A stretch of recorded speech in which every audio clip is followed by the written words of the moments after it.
Cullman's Live 95, WRJM-LP, Cullman. The following is an exclusive presentation of the Cullman County Sports Network, powered by Cullman Community Radio. Cullman's Live 95. 5, 4, 3, 2, 1. We've made it here, folks. It's the county championship, and we will crown a winner tonight between the Fairview Aggies and the Good Hope Raiders. Good evening from Dafford Smith Stadium. You're tuned in to the Good Hope Raiders Sports Network, brought to you by Cleaning and More of Cullman. I'm Dylan Deemer. I'll be your host. Introducing your talent tonight will be, to my right, Tyson Robertson and Tony Thompson on the call. We welcome you inside Dafford Smith Stadium for what should be the biggest game in Cullman County history. I know we said that again last year. Part 2, Tony. Yeah, this one feels like a little different than last year. Last year, you know, even though it was 2 10-0 teams, it just didn't feel like our team was really locked in for that game, knowing that they had a different approach at hand the next coming up week. But this year, it seems like these guys are locked in, and with all the trash talk I've seen this week on Instagram, these two teams really do not like each other, and they both really want to get out here and run it down each other's throats tonight. Well, I tell you, it's going to be a wonderful atmosphere. We were talking as we came on the air. We've seen representatives from most of other county schools. Now, I understand West Point's actually playing tonight, so they won't be here. But saw some kids from Cullman, some from Cold Springs, a few look like from Vinemont. So the whole county's here watching. We moved the game from tomorrow night to tonight. Once again, congratulations, Fairview. You made a good move to increase the revenue for the school tonight. So let's take this night and enjoy it. And whatever happens. It will be a hard-fought game, and we're just looking forward to it between two really, really good playoff teams. Folks, the air in this stadium is pretty palpable. I mean, honestly, this is the most I've seen it packed inside Dafford Smith, and I've seen region championship games here. We've got an undefeated Aggie team across the way who want to keep their perfect season. They've got to worry about Arab in the coming days after this one. Good Hope sets their eyes, of course, on Cherokee County, but we got to get through this one first. What do you think the option for Good Hope is to find victory in this game tonight? Jake Harper, you got to stop him. And it's a lot easier said than done. You can talk about how you weren't going to stop him all week. It's executing of how you're going to stop him. I believe that we're going to have to get our linebackers in Kane Anderson and Mason Drake. We're going to have to get them in there and make hits on him. We can't tackle him low. We're going to have to wrap him up around the waist and not let him drag us for 15 more yards after every play. Well, and adding to that, on the offensive side of the ball, just basically doing the same thing, except we're going to have to hold on to the ball. This will be a time of possession game. If Good Hope wants to get out of here with a victory, we need to keep their high-powered offense off the field. If that means running Mason Drake and Parker Johnson and even Carter Rutherford, all night, and so be it. Let's control the line of scrimmage. Let's move the ball down the field, long sustained drives. Let's win the time of possession to keep the Fairview offense and Jake Harper off the field on offense. That's the key to the win tonight. If you've just tuned in, you are listening to the Adam Aker at Mitch Smith Chevrolet pregame drive here from Dafford Smith Stadium in Fairview. We're getting ready for the undefeated Fairview Aggies facing off against our Good Hope Raiders here inside Dafford Smith Stadium. Both teams are getting warm. It's a chilly night here in Fairview. It's going to stay that way. In fact, get colder as this one goes on tonight. Do you think the weather plays a role into tonight's game for our players on the field? Yes. This is something they have not done this year. Colder weather means colder hands. Colder hands mean when the ball hits them, it's not too pleasant. A lot colder. When it hits, it just stings so bad. That's why they wear gloves. But when you're someone like Parker who's catching snaps every play, you're not used to this cold weather yet because it's just been 75 at kickoff all year, 80 plus. This is the first time that we've really seen fall weather. So it's just I think the weather does play a part, but I think we're going to be ready for tonight.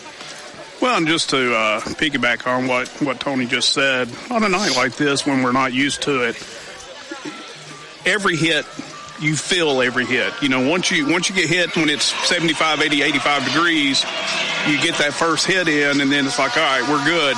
On a night like this where it's going to be in the 40s most of the night, every hit you will feel, and you will definitely feel it in the morning. So, and that goes for both teams, don't get me wrong. So, once again, you're just going to have to go and be more physical than them and, let the weather do what it does. I think that's a good analysis of it because, you can't control that factor, of course. You can come over to the sideline, and hopefully they got the heater going. Hopefully you can get some hot hands or something to keep your hands warm because you're going to have to find any ways to make sure that you are playing at least where you can play comfortable football and not have to worry about the other things. And, drops can happen. You don't want fumbles to happen. You don't want interceptions to happen because you've got a hungry team on the other side that wears purple that's just going to run away with that. Fairview is going to continue their undefeated season here tonight. They want to win and keep it going, but Good Hope stands, of course, in their way. The de facto county championship is on the line. We'll be back with more of this one when we get ready for this one. We're about 18 minutes, 45 seconds from kickoff. We'll see you here in just a second on the Good Hope Raiders Sports Network, brought to you by Cleaning and More of Cullman. At Plus One Heating and Air, we believe in more than just fixing your HVAC system. Our team of skilled technicians is dedicated to providing top-notch service with a smile. Whether it's installation, repairs, or maintenance, you can trust Plus One Heating and Air to get the job done right the first time. I've never experienced service like this before. Plus One Heating and Air not only fixed my heating system promptly, they also ensured everything was running smoothly. They truly care about their customers. So when you're in need of heating and air services, remember the company that's willing to walk that extra mile for you. Plus One Heating and Air, where trust meets exceptional service. When it comes to securing a home loan, you want someone who knows the ropes and can guide you every step of the way. That's where Josh Phillips of Maven Mortgage comes in. I'm Josh Phillips of Maven Mortgage Group. You can reach me at 256-338-2920. And whether it's your first time buying a home or your fifth time, we would love the opportunity to serve you and your family in all your home financing needs. Josh Phillips and Maven Mortgage. Their name says it all. Experience you can trust, knowledge that works for you. With one phone call, you can take the next step toward your dream home with Josh Phillips of Maven Mortgage. Your home, your future. Josh Phillips at Maven Mortgage. 256-338-2920. 256-338-2920. NMLS number 338177.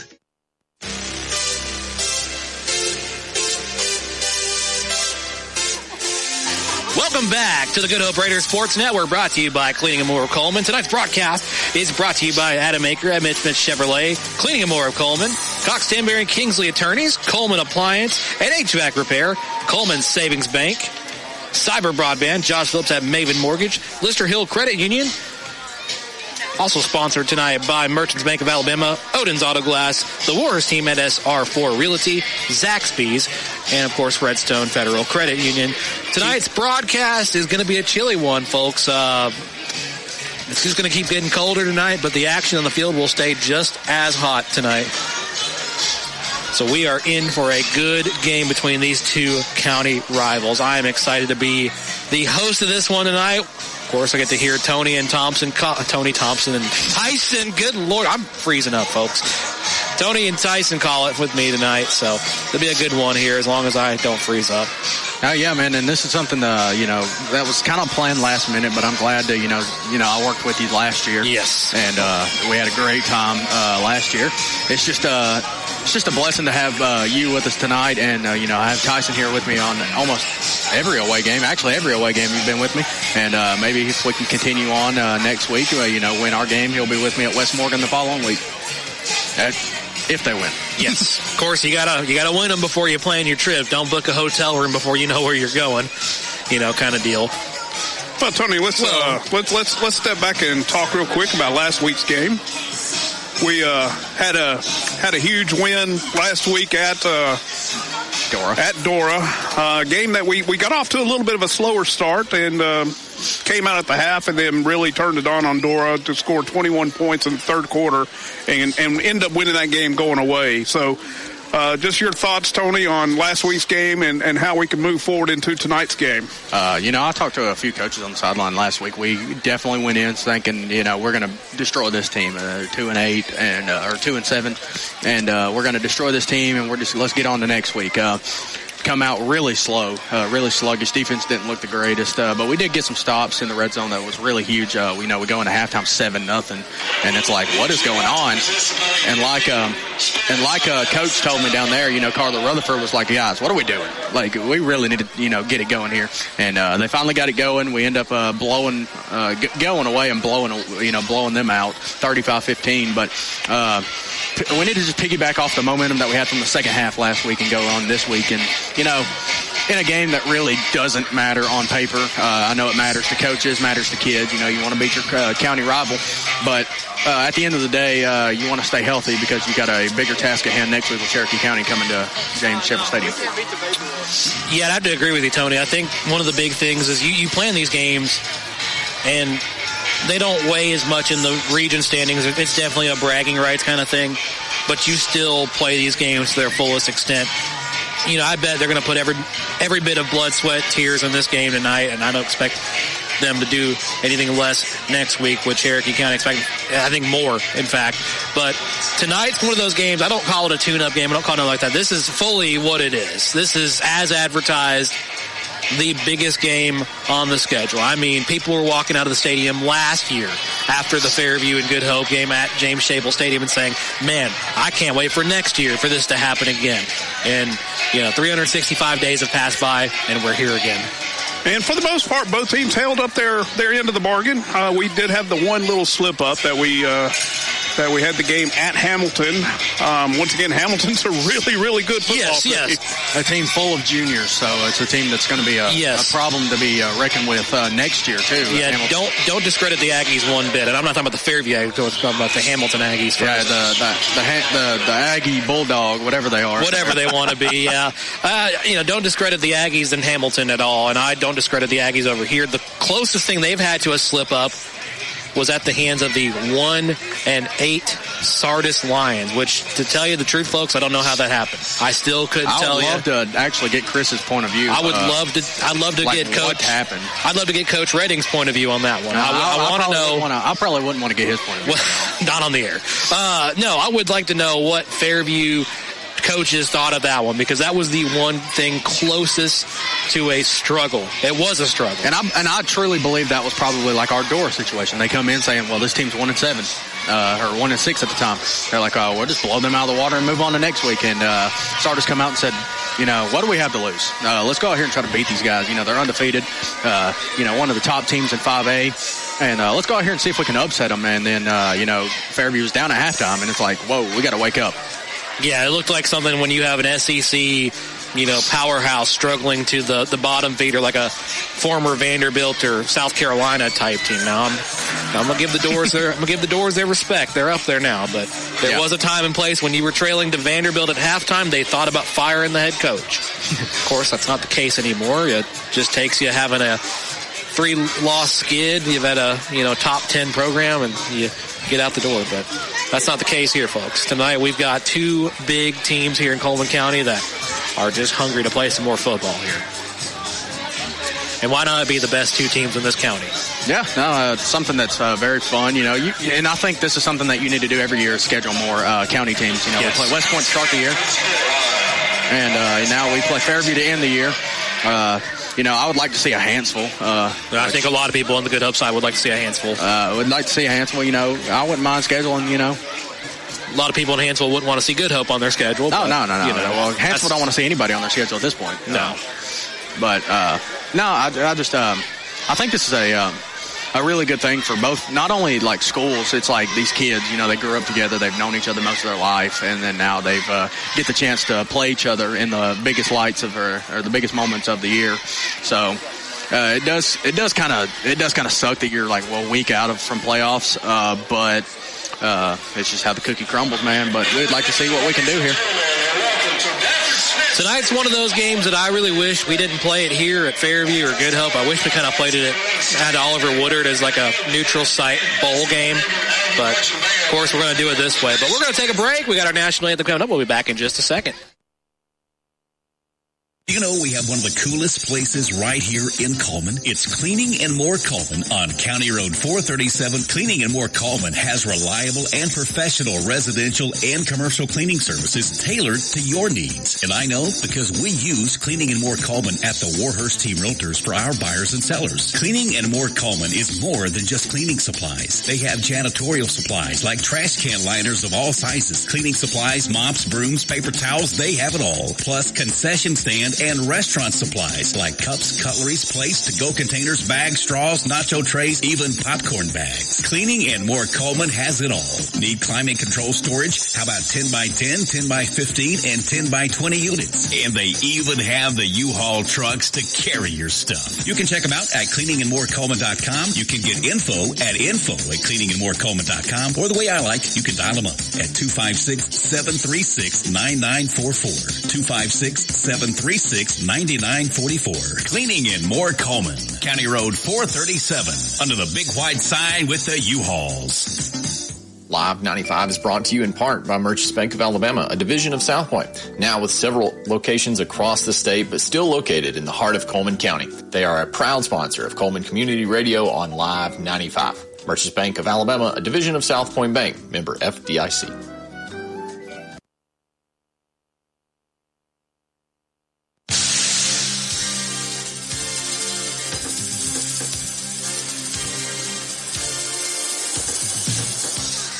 Welcome back to Dafford Smith Stadium here on the campus of Fairview High School. You're listening to the Good Hope Raiders Sports Network, brought to you by Cleaning and More Cullman. Dylan Deemer, Tony Thompson, and Tyson Robertson on the call with you tonight.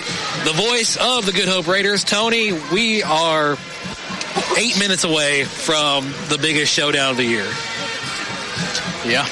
Not a lot of words you can really say until it's really on the field. Yeah, and it's like one of those things that you can't talk about. You're just ready to see it go down. The biggest thing for me is just the crowd, man. Thursday night, most people got work tomorrow. Most people got school tomorrow. Yeah, playing this game. They got school tomorrow. They got work tomorrow, and they've showed out. There's no telling how many people's actually here, guys. I see probably 300 on the field right now to welcome these Fairview Aggies out of their tunnel. As the lights go out, I don't know what's about to go on here. Well, this will be the Fairview introduction here as they get the spirit line lined up. There'll be a lot of strobe lights here. Kind of set the mood here for folks back at home that don't know. It does make sense that this is a blackout, and if y'all don't know, Fairview wearing all black tonight. It's kind of scary if you look across the way and see an all-team wearing all black. Well, it is the night before Halloween, so we do have a spooktacular in front of us here. And if you haven't been to Dafford Smith Stadium, they usually do like a Purge theme introduction for these big games. They black it out, black uniforms, and they come out here with the lights off and only the flashing strobes. Like I said, the Purge siren going off. Quite the atmosphere. I've called a few on the Fairview side of things. Boy, let me tell you, electric up here.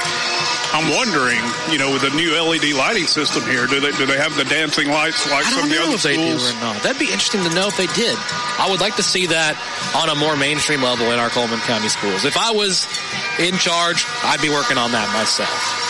Yeah, because I believe everywhere we've seen 3 light shows. Everywhere we've been on the road, like all these schools in Winston and Walker County all had the new LED lighting. So that's why I was wondering. I know Fairview.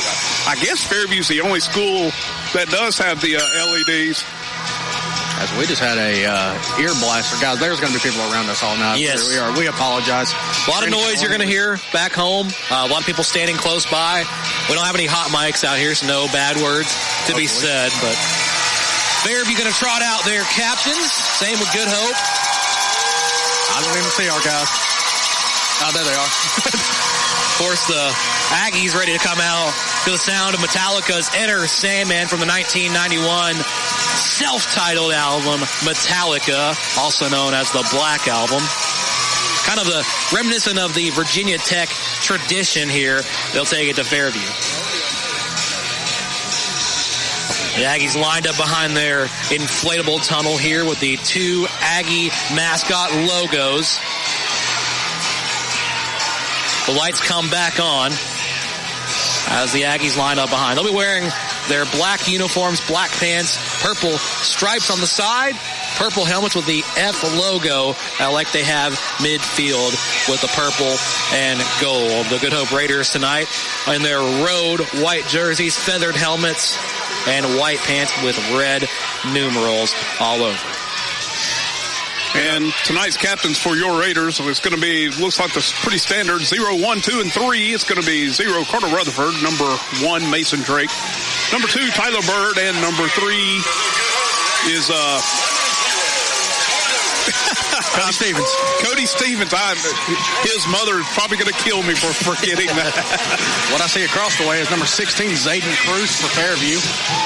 Number 5, Connor Scott. I think I see 15. That's Colt Redding. And I see 21. 21, yeah. Jace Stevens. Yeah, Jace Stevens, Colt Redding, and Zayden Cruz are some highlight players. Not to mention the aforementioned Jake Harper, of course. But those are some names you're going to see a lot of, or hear a lot of tonight in this ball game. The Raiders make their way to the field. They'll make their way to the bench here as we are in a standing room only capacity here at Dafford Smith Stadium. It's going to be a tough one to call at times. We got people standing left, people standing right, so we do bear with us here as we try to make the best of our situation here tonight because, like I said, very few seats remain inside this stadium. All right, looks like we have a decision midfield. Aggies will receive first. So they have elected to receive after winning the coin toss. So Aggies take it first. Raiders will get it in the second half. And it's going to be key, knowing that Fairview's going to get the ball first. Let's see the Good Hope defense come out with Coach Scott, and I'm sure he's got a game plan ready to go for number 14. Let's see if we execute that game plan. Let's see if Fairview comes out and tries to deviate from their game plan and do something we haven't seen. So that'll be a real interesting thing to see what happens right after kickoff. I think that's what everybody's waiting on right now, Tyson. I think they're waiting to see how things fire off first. If you're the Aggies, you're going to probably try to see what sticks to the wall first, and that might be the blueprint for the rest of the night against the Raiders. If you're the Raiders, when you get the ball back, you're going to obviously do the same thing and see what works the best because you're going to go to that option every single time. Here come the Aggies. As they'll burst onto the field with their flags ahead. The cannon and the fireworks going off here. These 5A schools just got it better. West Point, they got fireworks, and then Fairview's got fireworks. And here come the Raiders.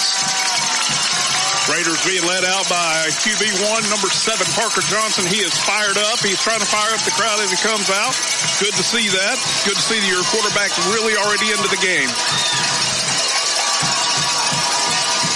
The tradition, like always, the Good Hope Raiders led out by their leader as they'll get ready to take the field here as they will play defense first. I will say I did speak to Parker before this game, and he is not a happy camper. He really wants to come in here and get this win. So let's see what Parker. Let's see what kind of problems he can cause tonight. Last week rushing for 250 and 3 tuds. So it's really just seeing what he can do. All right, we're going to start off. We did get a little intel tonight from one of the coaches.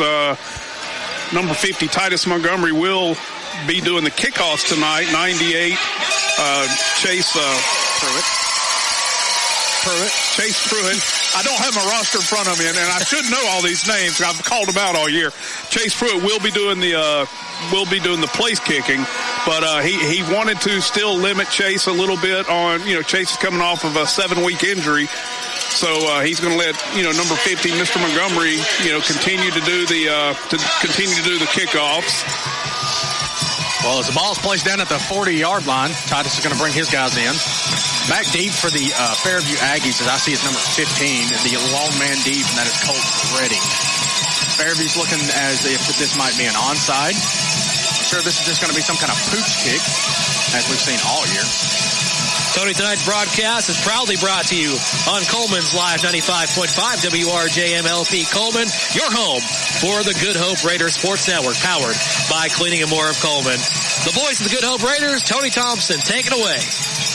Titus Montgomery, he's going to set the ball up at the 40-yard line. He'll take his traditional steps back. He's going to look left and look right, make sure his guys are good. Thursday night edition, let's get it. As the kick is back, it is brought in by Fairview. And quickly down there is Good Hope. They're going to tackle him. And after the pooch kick, they're going to be starting at, looks like they're Fairview 36 is where Fairview's offense will start. Yeah, once again, we've seen that pretty much all year out of Montgomery. Just a nice high kick that gives the defense time to get down to cover the kick. And once again, they're very short return by Fairview. Yeah, I liked how quickly the Raiders swarmed in. Johnson and actually Rutherford got in there really and had a lot of the work done there, but they were quick. And it has really been good position for the Raiders, honestly, on defense. And there's a snap. It's going to be a handoff to who other than Jake Harper, but he's going to be met very quickly by Cody Stevens. What a front by the Good Hope defense. It took a wave of white jerseys there to make a stop on the All-Star Harper. That's all you're going to hear tonight is Jake Harper and Colt Redding, the quarterback and running back duo for the Fairview Aggies here, as they are in a shotgun formation after the 1-yard gain. It's going to be 2nd and 9. Redding here. He's got a man in motion. Here's a snap. He's going to hand it off to number 21. He's found a hole, but he's going to be pushed out of bounds after a gain of about 6. It's going to bring up a 3rd and 3 from the 41-yard line of Fairview. I'll tell you one kid who runs like a head of just with a whole head of steam is Mason Drake. He shot in there and got that tackle big stop on number 21. Here's so first thing they do here. Snap is going to be a handoff up the middle. So who else but number 14, Jake Harper, and that's going to be good enough for a Josh Phillips or maybe more first down for Fairview. Yeah, Mason Drake got in and filled the hole there. They came out with a 3-wide set and went in a hurry, caught the defense a little bit flat-footed there. Good play call by the Aggies for a first down. Here we are, Redding in the shotgun, Harper to his right. Here's the snap. It's going to be a handoff to Harper. He's looking to bounce outside. He's going to be met by a bunch of Good Hope people. Yeah, Tony, it's going to be hard to give credit to one player there because it took about 5 and Harper was stuffed. I mean, absolutely tripped up, nowhere he could go. They are showing everything early. Good pursuit by number 12, Bowles, on that play. He was the first one to hit Harper and then had a bunch of help from his teammates. After the loss of 1, it's going to bring up a 2nd and 11 from their own 48-yard line. They're back in the shotgun formation. Harper to his left this time. He's got a man in motion. It's Stevens, number 21. Here's the snap. He's going to roll out, looking to pass downfield. He's got nothing. He thinks he's got a man downfield. And what a play! Number 11, Webb Buchanan from the safety position coming over to knock the ball away. The intended receiver was number 23, Jordan Ellis for Fairview. Yeah, nice play by Buchanan there. He read the play. He was trailing the receiver, and as the ball was thrown, a nice pass. He just broke on it in time and was able to knock it away at the last second. Good play by number 11, Buchanan there. 3rd and 11. Good Hope's defense looks to get off the field here. They try to jump him off sides. Getting a new play from the sideline. Is ready. In the shotgun. Yeah, Harper's going to shift right now. Yeah, Harper's going to go to his right. Obvious passing down. Here's a snap. He's rolling right. He's looking downfield. He's got a man open. It's intercepted! It's intercepted! Carter Rutherford he read the play the whole way and stepped in front of that pass by Redding and threw it right to him, and Rutherford was there to be the Johnny on the spot. First down, Good Hope Raiders. I knew something was cooking there when we saw the pass and that Buchanan had swatted it away. I knew something was cooking there. Harper rolled to his right, or Harper goes to the right, and then you get Redding over there. He kind of just, I don't know if he just gave up on it, just had to throw something. He tried to really make a good hero ball play, but it didn't work out for him. Raiders have it now. Johnson in the shotgun. Hollis to his right, or his left. Here's a snap. It's going to be a quarterback run all the way. He's found some room on the sideline. He's going to get up to around the 50-yard line. That's going to be a gain of 5. Yeah, just quarterback power all the way, and with Johnson's speed, he was able to cut the edge and got about a 5-yard gain out of the play. Good run by Parker Johnson. I'm actually surprised we don't see one in the backfield. We see 21. Hollis is going to start this game at running back. Yeah, I see Drake on the sideline. They may be holding him strictly right now for defensive purposes because he's such an important piece on the defense. Well, we're going to go 5 wide look here. Johnson in the backfield, the lone man. Here's the snap. He's looking downfield. Little quick out route to Aiden Young. He makes the catch. He makes one guy miss. He's trying to get upfield. And after the gain of 4, it's going to bring up a 3rd and short from the Fairview 47-yard line. Good pass by. They're going to get us for a Josh Phillips and Maven Morgan's first down for your Good Hope Raiders. Yeah, I was about to say, Tony, if it wasn't a first down by ruling where they spot it, it was going to be a first down pickup easy because this quarterback, Parker Johnson, very elusive on his legs, very skilled when it comes to passing. He seems to be the Swiss Army knife of this Good Hope offense. He's got a lot of good options, not to mention what he can do on his own. Johnson in the backfield, Rutherford in motion. Here's the snap, and they're going to hand it off to Rutherford. No, Johnson's going to keep it. He slips, but he's got some room. Oh, he's just going to fall down after a gain of maybe 1.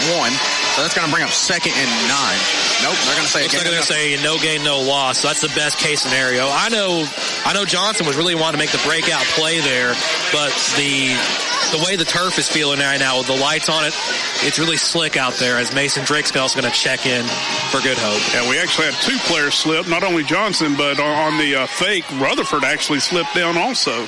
Johnson in the backfield by himself. Here's the snap. He's looking downfield. And he's going to find, who was that? No number yet. I think it's Aiden Young across the middle of the field. That is Aiden Young. For a 6-yard gain, that's going to bring up a 7-yard gain. That's going to bring up a 3rd and 3. Yeah, good protection. Now, Fairview dropped 8 into coverage. Good protection by the offensive line. Aiden Young just ran a simple drag route across the middle, and Johnson found him, put it on the money, and good play by the Good Hope offense there. Yeah, good check down play by the quarterback. Good play for Good Hope here as they're going to make it a short field. 3rd and 3, ball spotted at the 49-yard line, or 39-yard line. Here's the snap. It's going to be a pop pass to Rutherford. He's got some room downfield. He's going to try to make a man miss. He gets up to the 45. That's going to be good for Josh Phillips and Maven Morgan's first down for your Good Hope Raiders. And the Raiders put it on early on these Aggies. I like the momentum. It is on Good Hope's side here early in this first quarter. 7 minutes to go. No score here in the first. Once again, 1st and 10. Ball spotted at the 35-yard line.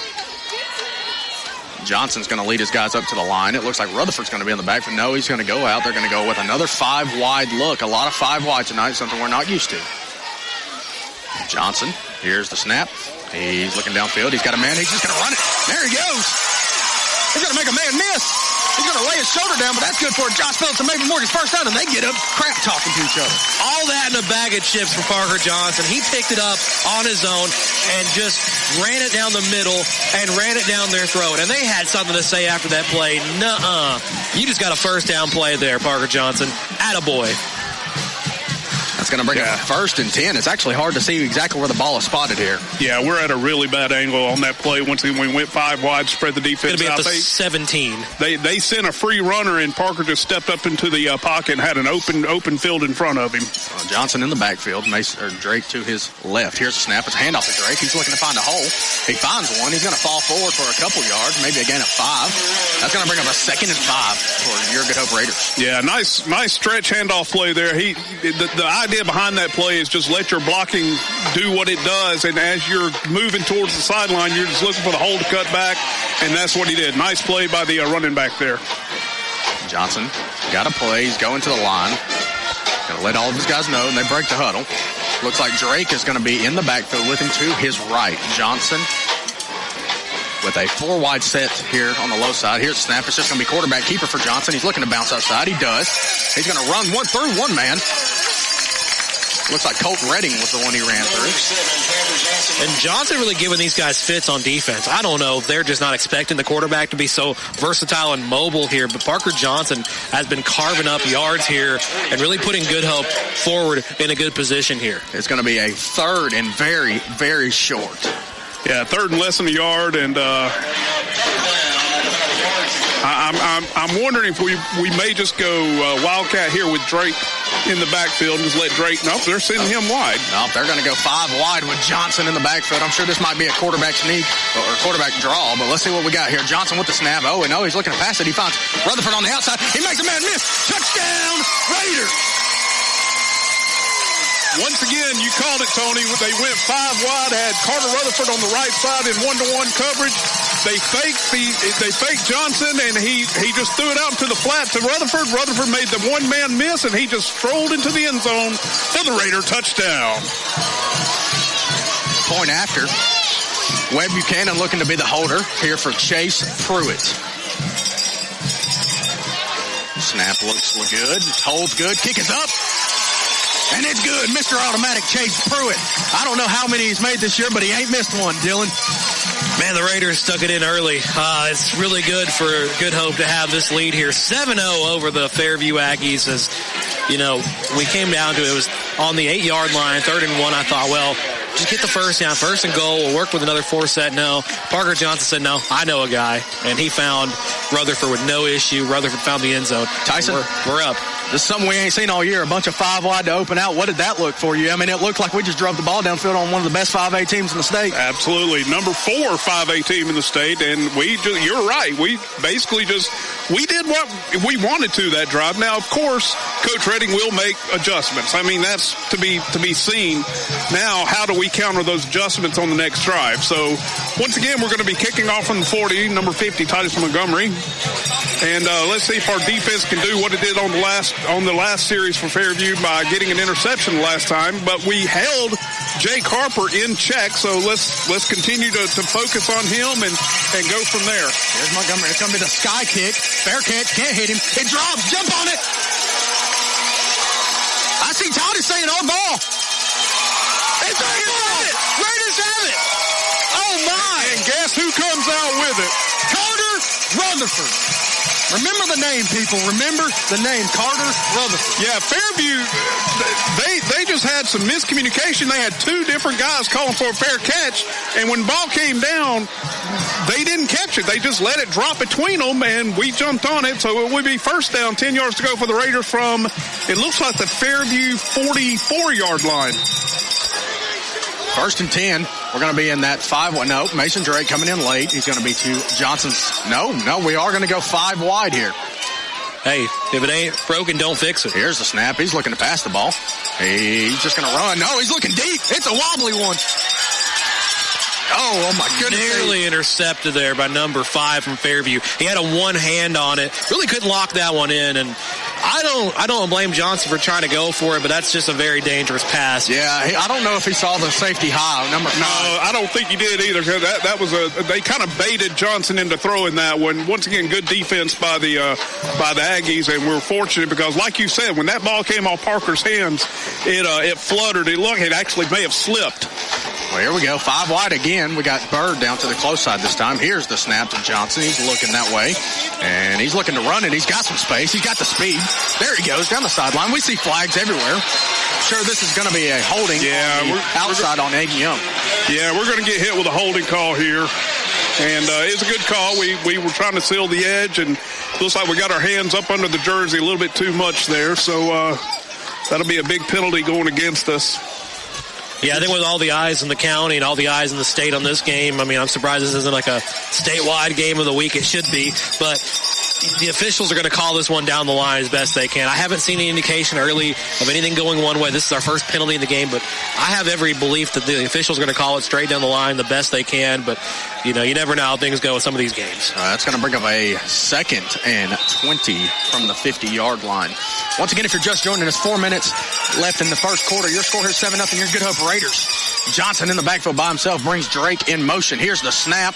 He's looking towards Drake. No, he's not. He's looking the other way. Aiden Young is bagged up. He's going nowhere. He's actually going to lose about 5 yards on that play. Yeah, and there's the adjustment Fairview's making to this 5 wide. They're only rushing 2, maybe even just three players, and we need to try to take advantage of that. Maybe run some inside with Johnson. Just let him bait the outside, just take off inside. But the pass was to Aiden Young on the left flat, and they had 2 defenders waiting on it. That's going to bring up a 3rd and 21. Ball spotted at the Fairview 47-yard line. We got to get to the opposite 33 for a first down. Here's the snap to Johnson by himself in the backfield. He's looking downfield. He's got a man across the middle. Oh, my goodness, that would have been a great play. He was trying to find Tucker Keith across the middle of the field, and it was just incomplete. Yeah, threw it a little bit behind Keith there. Tucker had actually broken open in the middle of that zone, and that's what Fairview's running right now. They're running a two-man high zone, and Tucker found the soft spot right in the middle, and Parker, unfortunately, just happened to miss him there. We're going to trot out the punt unit here on 4th down. Would not expect any kind of fake here. I'm sure this is just going to go back to one of the two guys back there, which is Colt Redding. And I'll get the other one here in a minute. But here's a snap. Here's the punt. It's a wobbly one, but it's a decent one. It's going to bounce down. It's going to take a Good Hope bounce all the way down to the 19-yard line of Fairview. That's where their offense will start shop here. Yeah, Fairview, we saw them out first. They always had the ball first. It was one of those things where they really kind of got fed everything Good Hope could throw at them. Is there anything adjusting coming up? I don't know if Coach Redding is really going to dial anything different here for his offense. We'll have to see here how this set goes for the Aggies. Well, two possessions for Fairview, 2 turnovers. So we can't count on that the rest of the night, but let's see what happens. Redding in the backfield, Harper to his right. Here's a snap. It's going to be a handoff to Harper. He's going to juke inside. He's going to make another man miss, but what a great play by Webb Buchanan. That flag coming out here. Yes. Yeah, you're going to get a hold on number 5, it looked like, for Fairview. Connor Scott is number 5, a name that we probably will be calling a lot tonight, so a name that I need to remember. And you got the all-star player. They're going to get a low block on Fairview, a chop block. So that's going to back him. That is a personal foul. That's going to back him up 15 yards. That's going to bring up 2nd and 20. Yeah, that's huge for Good Hope right here. 25. That is huge for the Raiders here. You've got the best player in the county, and you've kind of got him at a point where you know what? They've actually called that on Good Hope. They swapped it to Good Hope. Okay, wow. Okay. All right. I saw the play happen. No words, folks. I know words. I mean, it is what it is. So, just once again, you just have to put that behind you and let's keep playing football. Well, here we are. They're going to go with the pistol-like formation. Redding in the backfield with Harper right behind him. Maybe get a head of steam with that big body of his. 1st and 10. And he's going to change the play. Redding saying, hey, come to my hip. I can't see Coach Redding throwing the ball at all right here. Here's a snap. It's just going to be a quarterback keeper. Cody Stevens is the first one to meet him. He's going to get a gain of maybe 3 here. It's going to bring up 2nd and 7 from the Fairview 38-yard line. Yeah, nice play by Cody Stevens there. He read it the whole way, and he was sitting, waiting on Redding to come through the hole, and met him, and good job. Going to be 2nd and 7 for the Fairview Aggies. It's going to be Redding in the shotgun with Harper to his left. Here's the snap. It's going to be a handoff to Harper. He's looking to have a head of steam. And it looks like a bunch of white jerseys are going to bring him down. Yeah, Fairview did something real interesting there. They really spread the field out. They sent trips to the wide side and had Harper in the backfield, and they just did a simple outside zone play with Harper, hoping that we committed. But we actually ran only 3 defenders with the trips, and we had 8 men in the box. So that's another great adjustment by Coach Scott. After the play, we had some extracurricular activity. Tucker Screws had to pull Mason Drake away from the Fairview players. But that's going to bring up a 3rd and 5. If you're Good Hope, you would like to get off the field here once again. Yeah, cool heads will prevail in this game. You got to really take the trash talk out. They're going to call timeout. You got to take the trash talk out of this one. I know it's hard to, easier said than done, I know. A minute and a half remains here in the first quarter. Your Good Hope Raiders lead the Fairview Aggies 7-0 in a big, big county rivalry game. Yeah, like I said, cool heads have to prevail in this one. If you're either Good Hope or Fairview, you can't let the drama get to you. You can't let what the fellows across the way get to you. You can't let them bother you. They're going to get into your head like this. This is one of those games where everything is left on the field, and you just really hope that the cool heads do prevail going forward, because penalty flags mean points later on down the road if they don't mean points right away. So I know the emotions will run high tonight in this one, but that's my only warning to these kids out here is the cool heads need to prevail. What I'd like to see is 3rd and 5 for the Aggies, and they're on their own 40, give or take. We really need to hold them to either a no gain or maybe just a yard. If they get 3 or 4 on this play, they will definitely go for it on 4th down. So let's hold them to where they're at. Maybe only give up a yard, and let's force them to punt the ball away here. As Good Hope's defense is set, they're saying, hey, let's play the clock here. Clock is running. Fairview's offense ain't even out there yet. Here they are. They're on the ball. It's going to be Redding in the backfield. Harper to his left. He's waiting for his guys to get set. 3rd and 5. Here's the snap. And it's going to be a play action. Looks like everything is covered down the field. No, it's not. 23 is wide open. Right around the 4. He's going to push his way up to the Good Hope 48-yard line. They're actually going to spot that at the 47. That's good for a Josh Phillips and Maven Morgan first down for Fairview. They actually ran the same play that we ran on 3rd and long, and they had their guy sit down right there in that soft spot of the zone, and Redding found him for an easy pickup for the first down.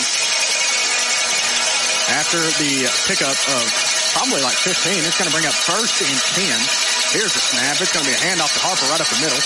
He's trying to bulldoze his way. He can't find nothing tonight. Well, you know what? I think Coach Scott learned his lesson last year with Harper when he burned us for about 300 yards on the ground. We're not going to let him do that again tonight, regardless of what happens in the game. I think Coach Scott has said we're going to make them throw it to beat us, and we're not going to let Harper beat us. So that's a good defensive game plan so far by the Raiders. After the pickup of 3, that's going to bring up 2nd and 7. So far, a lot of eye candy I've been seeing from the Fairview side, too. They're giving Good Hope a lot of eye candy on the near side. 2nd and 7. Here's the snap at the change at running back. It's number 8. No, it's going to be the quarterback keeper. Redding's looking to get downfield. He's going to be tackled, but not after a huge gain. And it's going to bring up a Josh Phillips and Maven Morgan's first down for Fairview, and they're finally finding a little offense here. Well, that's one of the downsides to keying on one player is you let the quarterback run the zone read there, and he pulled the ball, and there was nobody for Good Hope home on this side of the field, and they were able to capitalize on the Maven first down. So here we are at the end of the first quarter, Tony. Yep, end of the first quarter. Your score here 7-0. We'll be right back on the Good Hope Raiders Sports Network, brought to you by Cleaning and More Cullman. Cullman Appliance Repair is now Cullman Appliance and HVAC Repair. Now servicing your heating and air needs as well. Servicing most models and brands, they can be found on Facebook or Google for those appliance or HVAC repair needs. Proudly supporting Cullman area athletics and collegiate football. When that appliance or HVAC system frustrates you and you're in need of a repairman, Robert Brantley and his team are ready to help. They're available via call or text at 256-507-3415 or on Facebook, Google, or online at CullmanApplianceRepair.com. Alabama HVAC number 22238.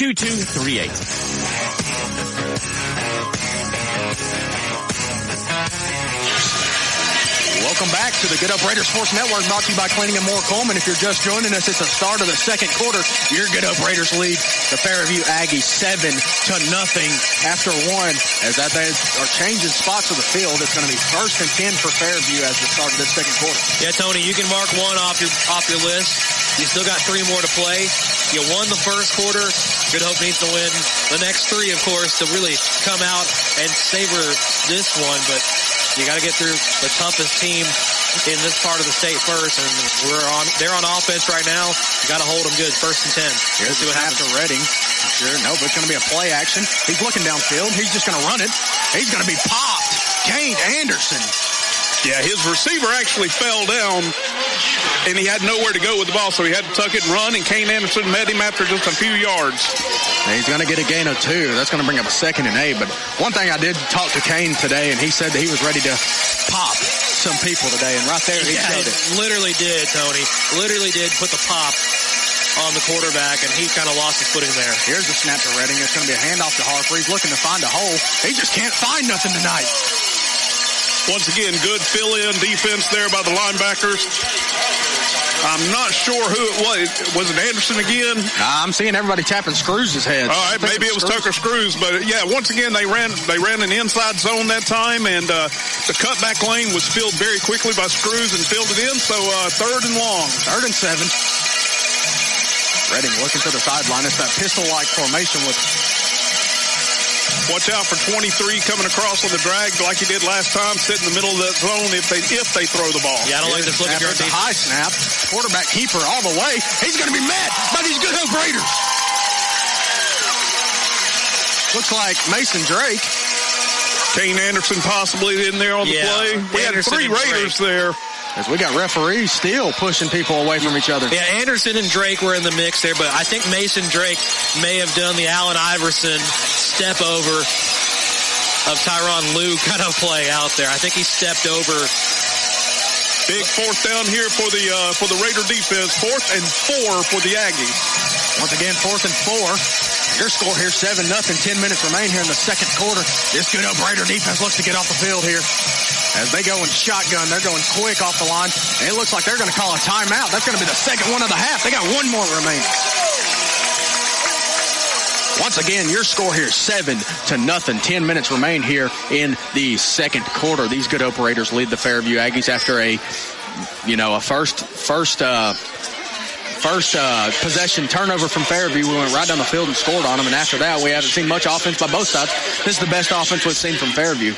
Yeah, one of these things is eye candy. They're going to give a lot of eye candy on the line. They're going to give a lot of eye candy in this game, and a lot of things that you just can't bite into the rat poison early, obviously, if you're Good Hope. You have a 7-0 lead here over one of the best teams in this county.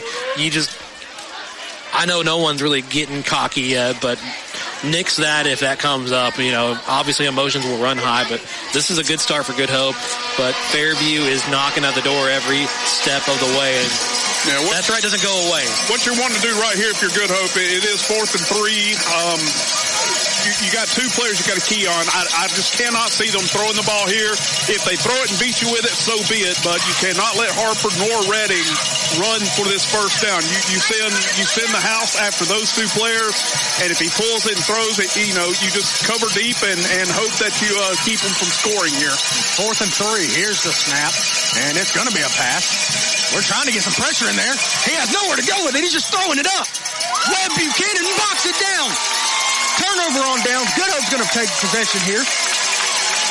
Wow, what a play call. I absolutely despise that play call from Fairview. It was a throwback screen, and it was well covered. We got great pressure on the quarterback. We had all the receivers covered. There was nowhere for Redding to throw it. He just threw it up for grabs. Yeah, Cole Redding looked like a deer in headlights seeing number 12 run full steam at him. He got away for a second, stepped up to throw it, and was nearly intercepted there by Webb Buchanan. That would have been a different story for Good Hope, but we still get the ball back here. So good times for the Raiders. Good play not to intercept that ball, by the way. Here's the snap. It's going to be a handoff to Drake. He's looking to find a hole. And after a gain of maybe 1, maybe 2.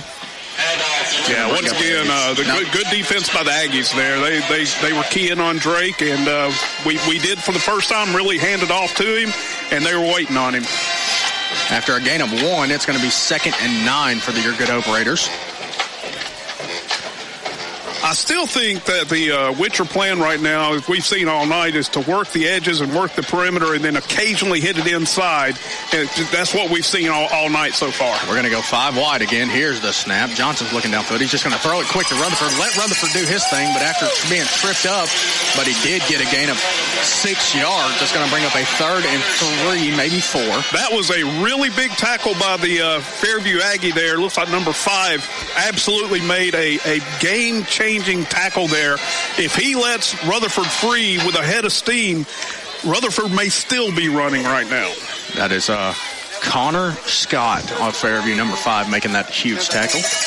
But we're going to come out, and it looks like we're going to go shotgun formation with Mason Drake to Parker Johnson's left. Yeah, big 3rd and 5 for the Raiders here. Here's the snap. And he's looking downfield. He's going to find Screws across the middle. He's not going to get much. It's going to bring up a 4th and short. Oh, they're saying incomplete, or Fairview saying incomplete. Ref saying he caught the ball. He just got hit immediately. It's going to be 4th and about 2. And it looks like we are going to at least line up in punt formation. At this deep in our own territory on our own 35, I just don't see us doing anything different here. It looks like number 15, Colt Redding, is back deep for Fairview. Yeah, no need to give him anything like this early. No need to really stick anything to the man here. pretty conservative to just go ahead and punt it away. Good Hope's going to call a timeout here. Yeah, we only had 10 men out there. We were missing somebody in the protection there, and not sure who it was, but looks like number 19, Clark. So we have to burn a timeout, which is not a bad thing right there. Maybe it'll give them time to think maybe doing something here, but right now Good Hope has no reason to really try anything tricky. Your defense is playing out of their minds right now. And right now we have stifled their offense. They cannot do anything on offense. They've gotten a few first downs. They've gotten a few pass plays, but our defense is really keyed in. Coach Scott had them ready for tonight. Tonight's broadcast is proudly brought to you by Cyber Broadband. Cyber Broadband gives this team, and of course the team across the way, the ability to give you games from these stadiums each and every week. Cyber Broadband. You can find out more by visiting them at cyberbroadband.net, or you can call 256-734-2800. Or actually, that's the wrong phone number. I'll tell you the correct one later. Sorry, Jay. That's Odin's Auto Glass phone number. Well, if you need a windshield, if you need one. Here's the snap. It's going to be a punt, and Redding's just going to let it bounce. It takes a good Hope bounce up to the Fairview 29. 29, yep. If you're just joining us, your score here, your Good Hope Raiders lead 7-0 over the Fairview Aggies. Just under 8 minutes remaining here in the second quarter. Yeah, it puts us 8 minutes away from the Owens Auto Glass halftime show. Of course, we'll also check our very few scores we have from around the region. Not a lot of games being played this week. Just one. Just one game on our Owens Auto Glass big glass scoreboard. So just one this week, at least tonight. But playoffs are coming soon. Here we go. Sports Network. First and 10. Ball spotted at the 29-yard line of Fairview. Fairview's looking to finally find the end zone here, but Good Hope's looking to get off the field once again. Colt Redding in the backfield. Here's the snap. It's going to be a handoff to Jake Harper. No, it's going to be a quarterback keeper. He's not going to get much. Looks like number 16, Kane Anderson, making his presence known, but he is going to get a gain of 3. That's going to bring him 2nd and 7. Yeah, Tony, they went shoulder to shoulder on the tackle there. Kane Anderson kind of shot in there like a cannon and gave Redding a shoulder-to-shoulder bump there, and Redding just kind of really gets thrown off his feet every time he gets bumped into by this kid, so something to note for the future. As the cowbells get the ringing here, Redding in the backfield. That's the point I'm making. The bell's being rung on the quarterback so far for Fairview. Here we go. Redding with the snap. He's going to fake it to Harper again. They're going to try to tackle him. There's a bunch of flags coming in. It's going to be a holding on number 62 of Fairview. Yeah, you cannot get away with that one. That happened right in front of the back judge. He literally grabbed his shoulder pads and swung it down to the ground. Tucker Keefe was in on a run blitz there, and just to save that play from being blown up, number 62 basically just tackles him in the backfield. The three officials that saw it, there was no way they could not call that. It was a nice form tackle by 62, though. Yes, if he was playing defense, that would have been great if Kane Anderson was running the ball. But Kane Anderson wasn't running the ball. He was trying to tackle the ball. That's going to back him up 10 yards. That's going to bring up a 2nd and 17. Actually, pretty fortunate. It's only, no, it's about 2nd and 17. Here we are. Redding looking to the sideline. Harper right behind him. He's going to move over to his left. Redding in the backfield. Here's the snap. It's going to be a handoff to Harper. And oh my goodness, Cody Stevens! Cody Stevens blew that play up. They went with an inside trap again. Cody Stevens got through his block and met him about 4 yards deep in the backfield. A great tackle. Had a little help from his friends after the fact. Great play, number 3, Cody Stevens. That's after a loss of 2 yards. It's going to bring a 3rd and 19. Obvious passing down, but Fairview might just run the ball here and say, hey, if we get it, we get it. I don't know where Good Hope's hiding the kryptonite here, but they have been all over Jake Harper on this one. They have studied that well. And Redding here with the snap. And it's just going to be a quarterback keeper. He's got a lot of green, but it's Cody Stevens and Mason Drake going to bring him down right at the 30-yard line. That's going to be a pickup of 10, but he needed 19 for a first down. Looks like Fairview's just going to send out the punt unit. Yeah, once again, a good bend but don't break there on 3rd and long by the Raider defense. It's okay to give up a 9 or 10-yard gain to the quarterback.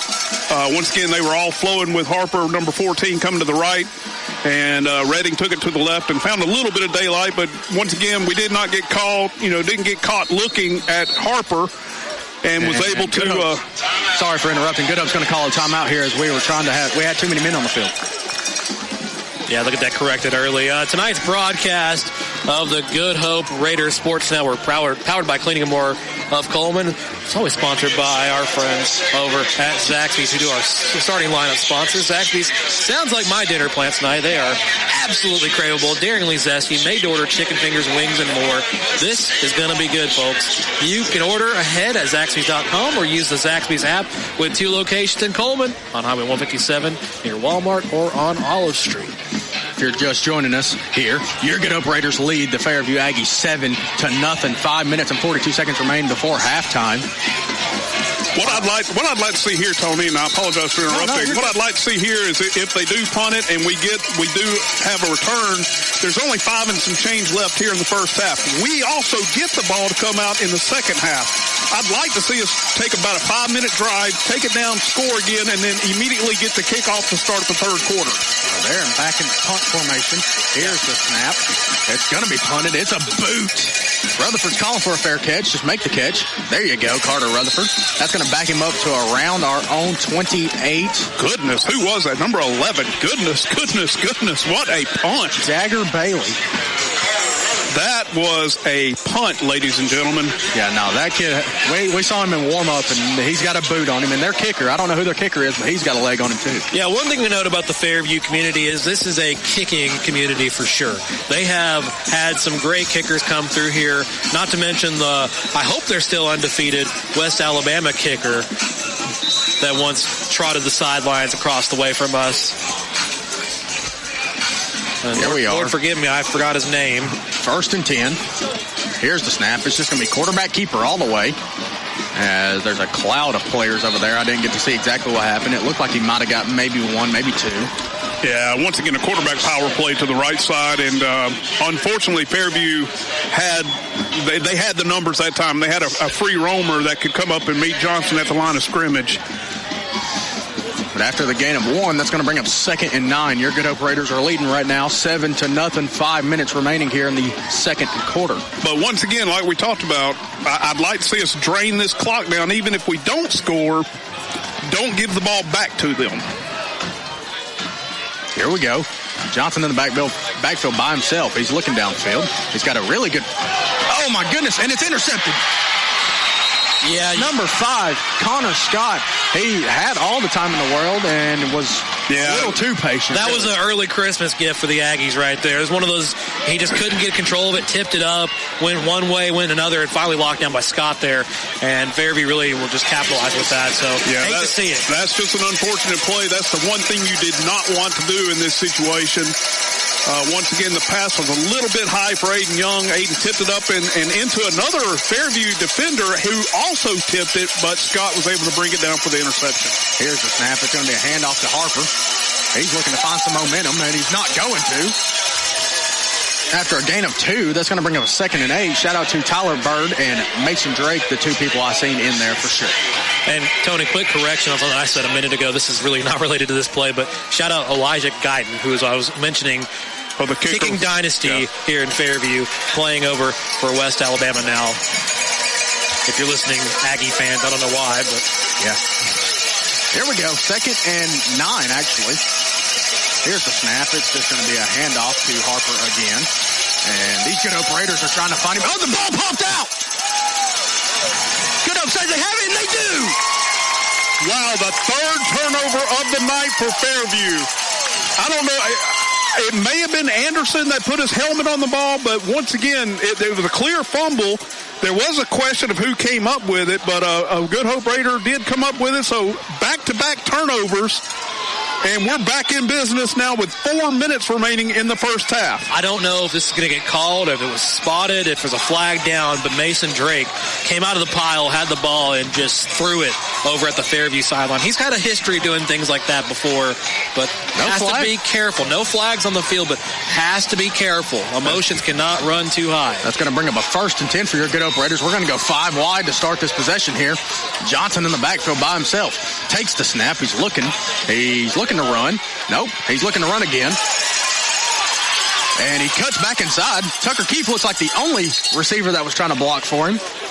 Well, Tucker was caught in a real bad position there. If he goes and makes that block, he gets hit with a block in the back. So good job by Tucker Keefe to not engage there and let just Parker get around that edge, pick up about 4 to 5 on the play. I was hoping there was nobody deep. I was hoping that Rutherford would have just took off downfield and let Parker throw it to him. But that's going to bring, after a gain of 4, it's going to bring up 2nd and 6. We're going to go 5 wide again. Johnson in the backfield by himself.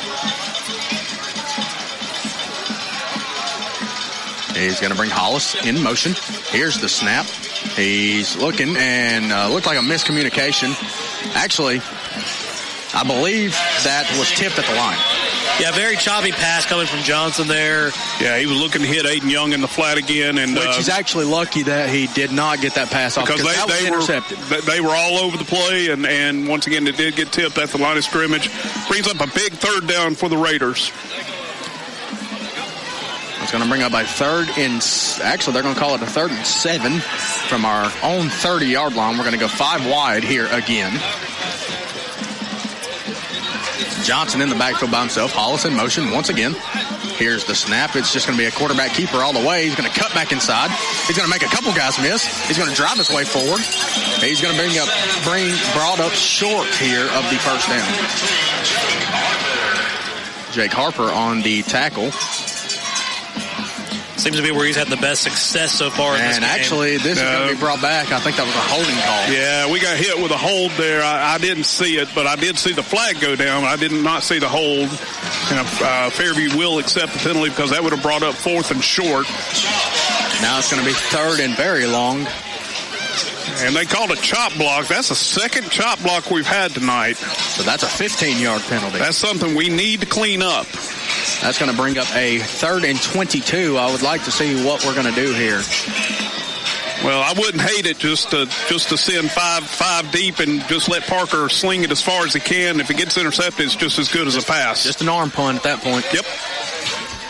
Or you may see Parker Johnson do a design quarterback draw here.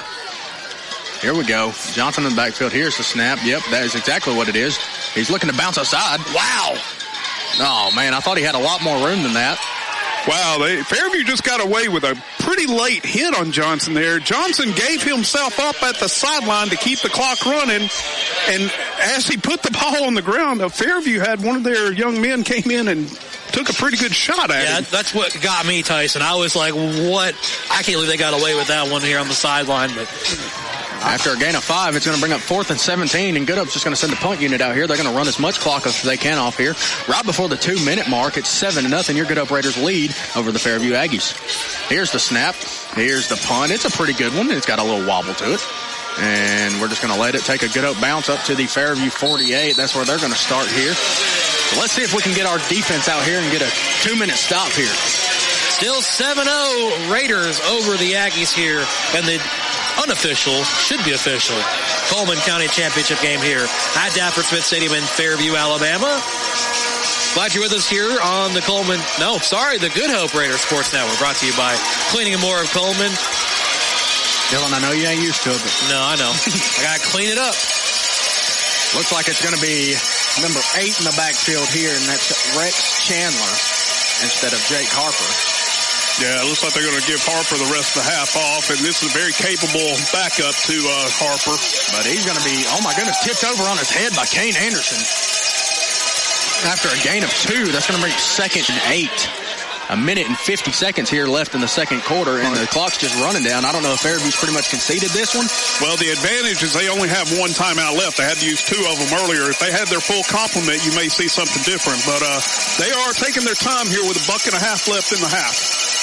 Redding in the backfield. Here's the snap. He's looking to roll out, and he's looking deep. He ain't got nobody. Good up pressuring him. He's just going to throw it out of bounds. That's going to bring up a 3rd and 8.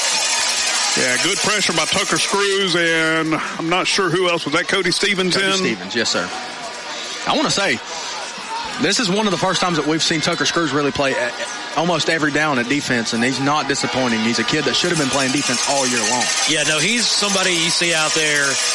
I'd be scared and tuck my tail run the other way if he's coming at me. Harper's back in the game. Right beside Redding. I'm sure they're probably just going to hand this one to him if they want to. Got to be ready for it if you're Good Hope. You also got to be ready for the play action they've been giving you all game. 3rd and 8. Here's the snap. Oh, it's going to be a pass. He's looking downfield. He's got a man. He overthrew him. Yeah, he went to number 5 again, Scott, I believe is his name, and it was just a little bit too high for him. He made a great effort for the ball, just out of his hands, just a little bit breezing. Big 4th down for the Aggies, and I believe they're going to go for this. No, I do not see a quarterback out there. No, I apologize. You're right. They are going to punt. The good news for Fairview there, Scott was able to swat it down. The bad news for Good Hope is it is 4th down, but you do have a good chance at it. So I wouldn't say it's bad news. You have a pretty good chance with the remaining time here. We got no one deep here. And it's going to be a pretty good punt. It's spiraling. Yeah, just let that one go. And that's going to be down inside of our own 10, maybe even our own 5. Yeah, good punt, good coverage by the Aggies on that play, and we're going to have about a 1:09. Fairview has 1 timeout left, so let's basically just run the ball and run the half out, and don't make a mistake down here. Yeah, let's just knee the ball and get out of here. You got a 7-point lead over one of the top 5A schools in the state. 1:09 here in the second quarter. 7-0 your score here. Good Hope leads the Fairview Aggies. A lot different than what last year was. Fairview already had 21 on us at this point. Yeah, at that point it was the Jake Harper show, and we were, already kind of stumbling and talking about Hat next week. Not the case here. This is going to be a pretty thrilling game to the end. I mean, the winner Actually, it looks will like take we're going to go 5 wide with Johnson in the backfield. Once again, you don't want to make a mistake. Here's the snap. It looks like it's just going to be a handoff to Mason Drake, see if he can do something with it, but he's going to be brought down, out of bounds. Actually, they're going to say run the clock. Yeah, I mean, if you're Good Hope here, especially on these perimeter plays, you got to tell the guys, get down in bounds. And Fairview does use their last timeout. As Fairview takes their last timeout, 49 seconds here, 7-0 your Good Hope Raiders lead. Dylan, this is your first Good Hope game this year. What are you seeing that's really standing out to you? Man, I'm telling you, I've missed some good offense. I'm used to seeing people run the ball on every single play. Another team in the county really runs the ball a lot. They wear red uniforms. We have another team that does kind of spread it out a little bit in the West Point Warriors, but seeing Fairview for the first time, too, really get the best of both worlds. Both of the best teams in Cullman County right here in one house. So really happy to see the Raiders again. Really happy to see the Aggies again. Really happy to see good football again, really, to be honest with you. Not to say any teams we've covered have been bad, but it's good to see 2 of the best teams go at it. Well, barring anything weird happening here this last minute, this game has lived up to expectations. Once again, Good Hope gets the early touchdown on the opening drive. Fairview's turned the ball over 3 times. Good Hope's turned it over once. And that's how we get a 7-0 game here with 1 minute remaining in the first half. We're going to go 5 wide right out of the timeout with Johnson in the backfield by himself. Here's the snap. He's actually looking to throw it. I'm surprised. No, but it's going to be a quarterback run. He's got a lot of room. He's just going to take a slide down. Good job, Parker Johnson, staying on your feet. Or, well, getting down, actually. Yeah, he's going to slide right in front of Harper's face there. And Harper was kind of like, I don't know if he said anything to Parker Johnson there, but he kind of stepped away. Didn't want to get caught up in anything extracurricular. Yeah, and once again, we do have to snap it one more time, and you'll probably see the same exact play. If you break it, you break it. If you don't, you get out of here with a 7-0 lead. You just cannot put the ball on the ground. No, not at all. 12 seconds left. 7-0 your score here, Good Hope. It's going to be that 5 wide look, and he's actually looking to pass it. Nope, he's looking to run it. Just get down. Oh, my goodness, he makes a man miss. There he goes. And, yep, just like you said, Tyson, he's going to get down. And that's going to be the end of the first half. Your Good Hope Raiders lead 7-0 over the number 4 ranked in 5A Fairview Aggies. Well, you could not have asked for a better half for the most part for Good Hope. The defense has looked absolutely outstanding. The offense, once again, has, they've been very serviceable. They've come out with a look that we have not seen all year with the basically loading up 5 wide and letting Johnson. Yeah, they're going to, Tyson, they're going to hold the lines back for a second here. I don't know if somebody was getting chippy. We got deputies out there and officials out there, but Okay, they're going to go unimpeded now, Tyson. I'm sorry. No, it's okay. This once again with the way this stadium is set up, where the locker rooms are, with both teams trying to leave the field at the same time, that they were just trying to make sure that there wasn't anything that happened there. They went ahead and let Fairview go ahead through and held our guys up. So good job by the officials. Good job by the coaches and the security, and get everybody to the halftime locker rooms. I would say, we usually have that. I don't like to call it a slump. We usually have that sluggish morning kind of feel, when you wake up and you're really trying to wake up and get ready. You got to go to work in an hour and trying to get going. That usually is the story of the Good Hope offense. At times you come into those games, first quarter, it's 7-0 and not a lot done. Now you're kind of getting quickly moving. They have shown a lot on offense early, so I know the Good Hope really kind of came in here prepared for this one early. They took a shot of coffee early and got this one going. So it's going to be a good second half. I don't think it's going to slip up anymore. I think we're going to keep having a legendary game. And what's the answer for Fairview? I don't know. I really don't know what the answer is. Well, surprisingly, this is the best defensive performance Good Hope's had in over a month. Hamilton put up a decent amount on us. Fayette County put up a good amount on us, and last week 15. I know they only put up 15, but that was more than Doris should have put on us. Well, and going back to that, what I believe what Coach Redding has done is he's wanting to ride his horses that he has, but Coach Scott has planned for that, and the adjustment that the Fairview offense made was going to more of a zone read game with Redding, faking the handoffs, the play actions to Harper, even a few passes. So we're taking Harper away. Yes. Like I said, we are determined Jake Harper is not going to beat us tonight. If Fairview beats us by throwing the ball, so be it. All right, folks, we got the bands coming up in just a moment here on the Odin's Auto Glass Big Glass halftime show. Glad you're with us here on Cullman's Live 95.5 as we are getting ready to send you to the field here for the performance of your Good Hope Raider band. We'll take a break and we'll step away. Actually, we'll step away and send you down to the field.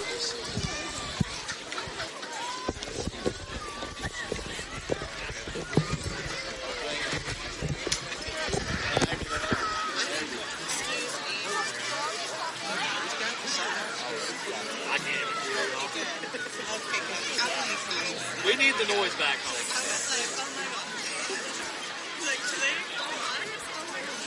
I don't mind the noise, just no swearing.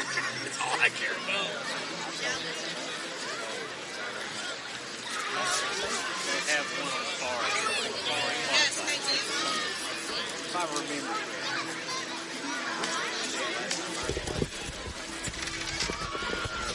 I ain't had this forward.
She walking to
Guthrie's Auto Service has been providing quality automotive service since 1985. Located in Cullman on Eva Road, just north of Highway 157, Guthrie's Auto Service is AAA approved and a Napa Auto Care Center, meaning their repair work is warranted for up to 3 years or 36,000 miles. And because they are part of the Napa Auto Care Network, the work is also warranted at over 14,000 other Napa Auto Care locations across the country. Terry Guthrie and his team support your automotive needs. More information is online at Guthrie'sAutoservice.net. Guthrie's Auto Service is located on Eva Road, just north of Highway 157. Hey, Cullman drivers. Are you tired of the hassle and confusion when it comes to buying a car? Well, we've got fantastic news for you. Meet Adam Aker at Mitch Smith Chevrolet in Cullman, your go-to guy for a no-nonsense car buying experience. Hey, folks. Adam here. You know, buying a car shouldn't be stressful. That's why at Mitch Smith Chevrolet, we pride ourselves on transparency, trust, and there's never any BS at MS. That's right. Adam Aker and the Mitch Smith Chevrolet team are changing the game. I live and breathe Cullman, just like you. So when you step into our showroom, you're not just another customer, you're family. Together, we'll find the perfect vehicle to fit your needs and budget. Remember, Adam Aker, Mitch Smith Chevrolet, what's not to love? A game without a crowd is just a scrimmage. A performance without an audience is just a rehearsal. Without your presence, high school sports and the performing arts aren't possible. Ensure that these essential extracurricular activities continue to enrich the lives of students in Alabama. Purchase a ticket to your local high school's game or performance. This message presented by the AHSAA and the Alabama High School Athletic Directors and Coaches Association. In 1952, 7 men at an aluminum plant banded together and started Lister Hill Credit Union with only $5 each. Today, more than 92,000 have joined us, continuing the legacy of supporting themselves and the community through Lister Hill. It's all about we and what we can do together.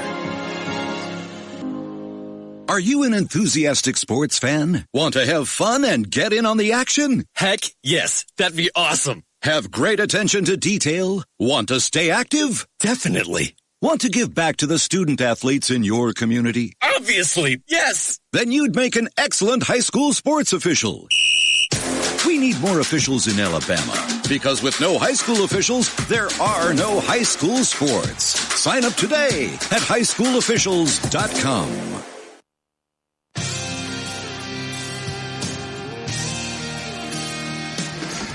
Welcome back to the Good Hope Raiders Sports Network, brought to you by Cleaning and More Cullman. Halftime here, brought to you by Odin's Auto Glass, and we do have a halftime special guest joining us, probably the most famous man in Cullman County beside me, Mr. Sam Roberts of Uncle Sam's of Cullman Daily. Many hats, sir. Honored to be here. Glad to be here for a fantastic atmosphere for Thursday night lights out here at Dafford Smith Stadium in Fairview. So it's been a great evening so far.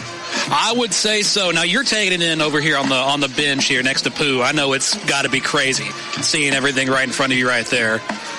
It has been. There's been a lot of excitement going on. I can't really hear very well because the crowd's been so loud, especially the Good Hope student section. I don't know how they can be so loud, but they've been so loud that I can't even hear down there. So it's been a lot of excitement here in this first half. A great half played by the Raiders.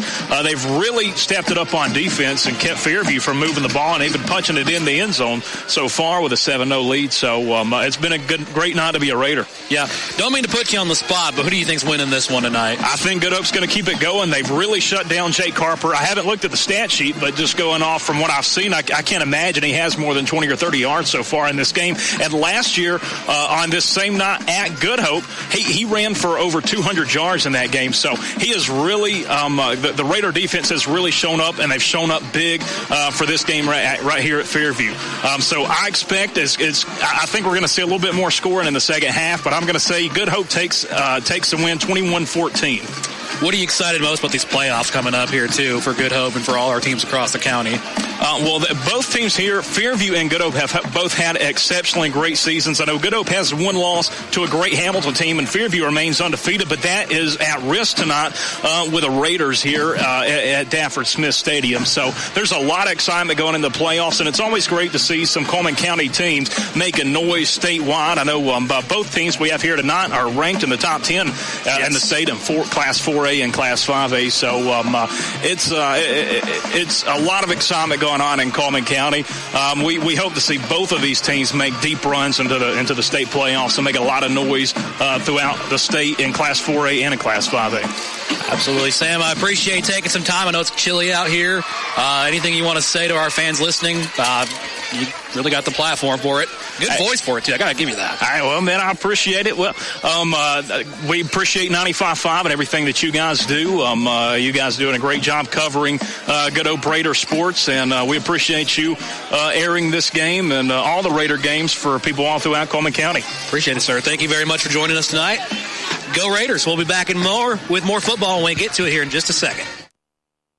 Founded in 1887, Cullman Savings Bank serves the people of Cullman with a full line of banking services. One of those services is their legacy checking account, available to those 50-plus, military, teachers, policemen, and firefighters. It features no monthly service charge, interest earned on any balance, free paper or e-statements, and 2 free boxes of checks per year, along with other features. You can stop by any one of 4 convenient locations and ask them about the legacy checking account, or visit www.cullmansavingsbank.com for more information. Cullman Savings Bank, Equal Housing Lender, member FDIC. Hey, Sheriff Matt Gentry here. Hey, on behalf of the Cullman County Sheriff's Office, and we look forward to seeing everybody at the ball field. We pray God's blessings on each and every one of y'all. Hey, when you're coming to and from the ball field, stay safe. Don't be distracted in driving. Make sure if you go somewhere afterwards, don't drink and drive, but have a great season and take care. God bless. Guthrie's Auto Service has been providing quality automotive service since 1985. Located in Cullman on Eva Road, just north of 157, Guthrie's Auto Service is a AAA approved and Napa Auto Care Center, meaning Their repair work is warranted up to 3 years or 36,000 miles, and because they're part of the Napa Auto Care Network, their work is also warranted at over 14,000 Napa Auto Care locations across the country. Terry Guthrie and his team are award-winning, collecting Napa's Auto Care Center of the Year for the Nashville Distribution Center and a People's Choice Award in 2020. More information is online at Guthrie'sAutoservice.net. At Plus One Heating and Air, we believe in more than just fixing your HVAC system. Our team of skilled technicians is dedicated to providing top-notch service with a smile. Whether it's installation, repairs, or maintenance, you can trust Plus One Heating and Air to get the job done right the first time. I've never experienced service like this before. Plus One Heating and Air not only fixed my heating system promptly, they also ensured everything was running smoothly. They truly care about their customers. So when you're in need of heating and air services, remember the company that's willing to walk that extra mile for you. Plus One Heating and Air, where trust meets exceptional service. You know, we have one of the coolest places right here in Cullman. It's Cleaning and More Cullman on County Road 437. Cleaning and More Cullman has reliable and professional residential and commercial cleaning services tailored to your needs. And I know because we use Cleaning and More Cullman at the Warhurst Team Realtors for our buyers and sellers. Cleaning and More Cullman is more than just cleaning supplies. They have janitorial supplies like trash can liners of all sizes, cleaning supplies, mops, brooms, paper towels, they have it all. Plus concession stand and restaurant supplies like cups, cutleries, plates, to-go containers, bags, straws, nacho trays, even popcorn bags. Cleaning and More Cullman has it all. Need climate control storage? How about 10 by 10, 10 by 15, and 10 by 20 units? And they even have the U-Haul trucks to carry your stuff. You can check them out at cleaningandmorecullman.com. You can get info at cleaningandmorecullman.com, or the way I like, you can dial them up at 256-736-9944. 256-736-9944. Cleaning and More Cullman, County Road 437, under the big white sign with the U-Hauls. Live 95 is brought to you in part by Merchants Bank of Alabama, a division of South Point, now with several locations across the state, but still located in the heart of Cullman County. They are a proud sponsor of Cullman Community Radio on Live 95. Merchants Bank of Alabama, a division of South Point Bank, member FDIC. Hey, Cullman drivers. Are you tired of the hassle and confusion when it comes to buying a car? Well, we've got fantastic news for you. Meet Adam Aker at Mitch Smith Chevrolet in Cullman, your go-to guy for a no-nonsense car buying experience. Hey folks, Adam here. You know, buying a car shouldn't be stressful. That's why at Mitch Smith Chevrolet, we pride ourselves on transparency, trust, and there's never any BS at MS. That's right. Adam Aker and the Mitch Smith Chevrolet team are changing the game. I live and breathe Cullman, just like you. So when you step into our showroom, you're not just another customer, you're family. Together, we'll find the perfect vehicle to fit your needs and budget. Remember, Adam Aker, Mitch Smith Chevrolet, what's not to love? A game without a crowd is just a scrimmage. A performance without an audience is just a rehearsal. Without your presence, high school sports and the performing arts aren't possible. Ensure that these essential extracurricular activities continue to enrich the lives of students in Alabama. Purchase a ticket to your local high school's game or performance.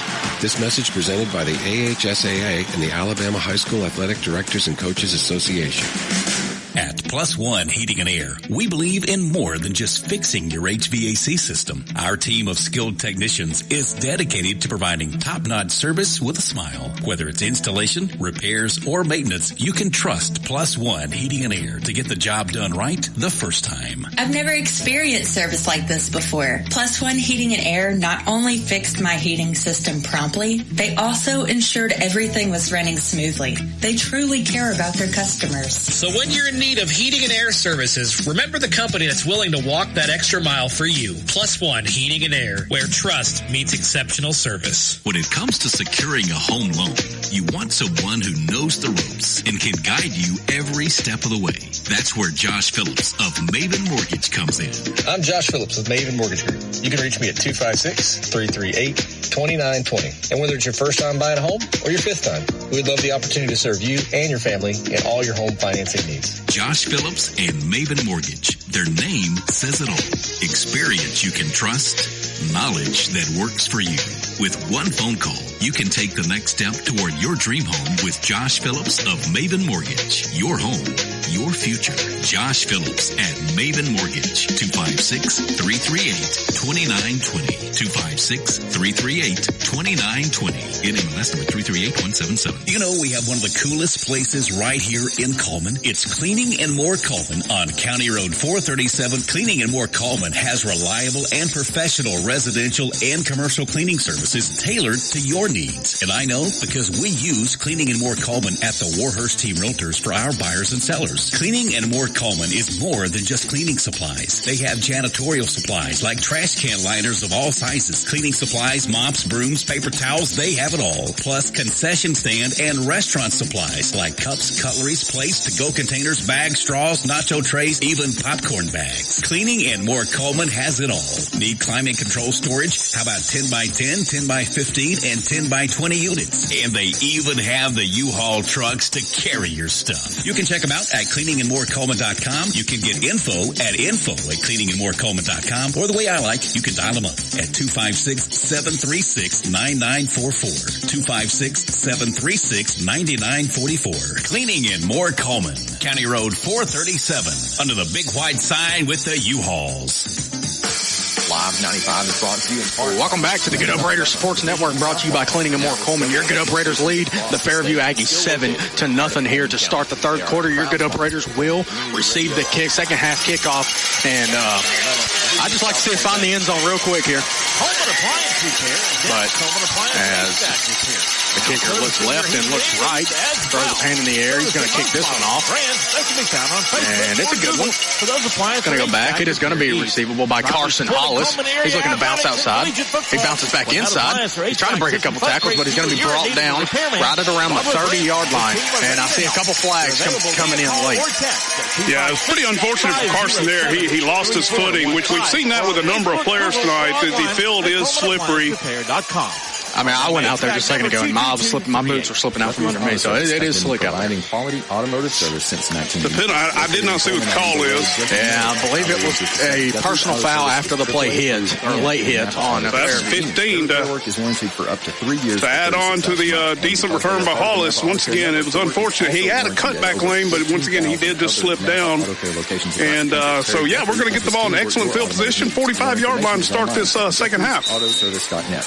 Absolutely. Located on Eva Road, just north of Johnson coming up to the line with Drake to his left. When it comes to buying a car, well, we've got fantastic news for you. In the shotgun. Meet Adam Aker at Mitch Smith Chevrolet in Cullman. Your go-to guy for a no-nonsense car buying experience. And they bring down buying a car should Mason be Drake as soon as he gets the ball. We pride ourselves on transparency, trust, and there's never any BS. Yeah, we went and there comes a late flag. I'm not sure that flag was thrown as we were going back to the huddle. That's interesting.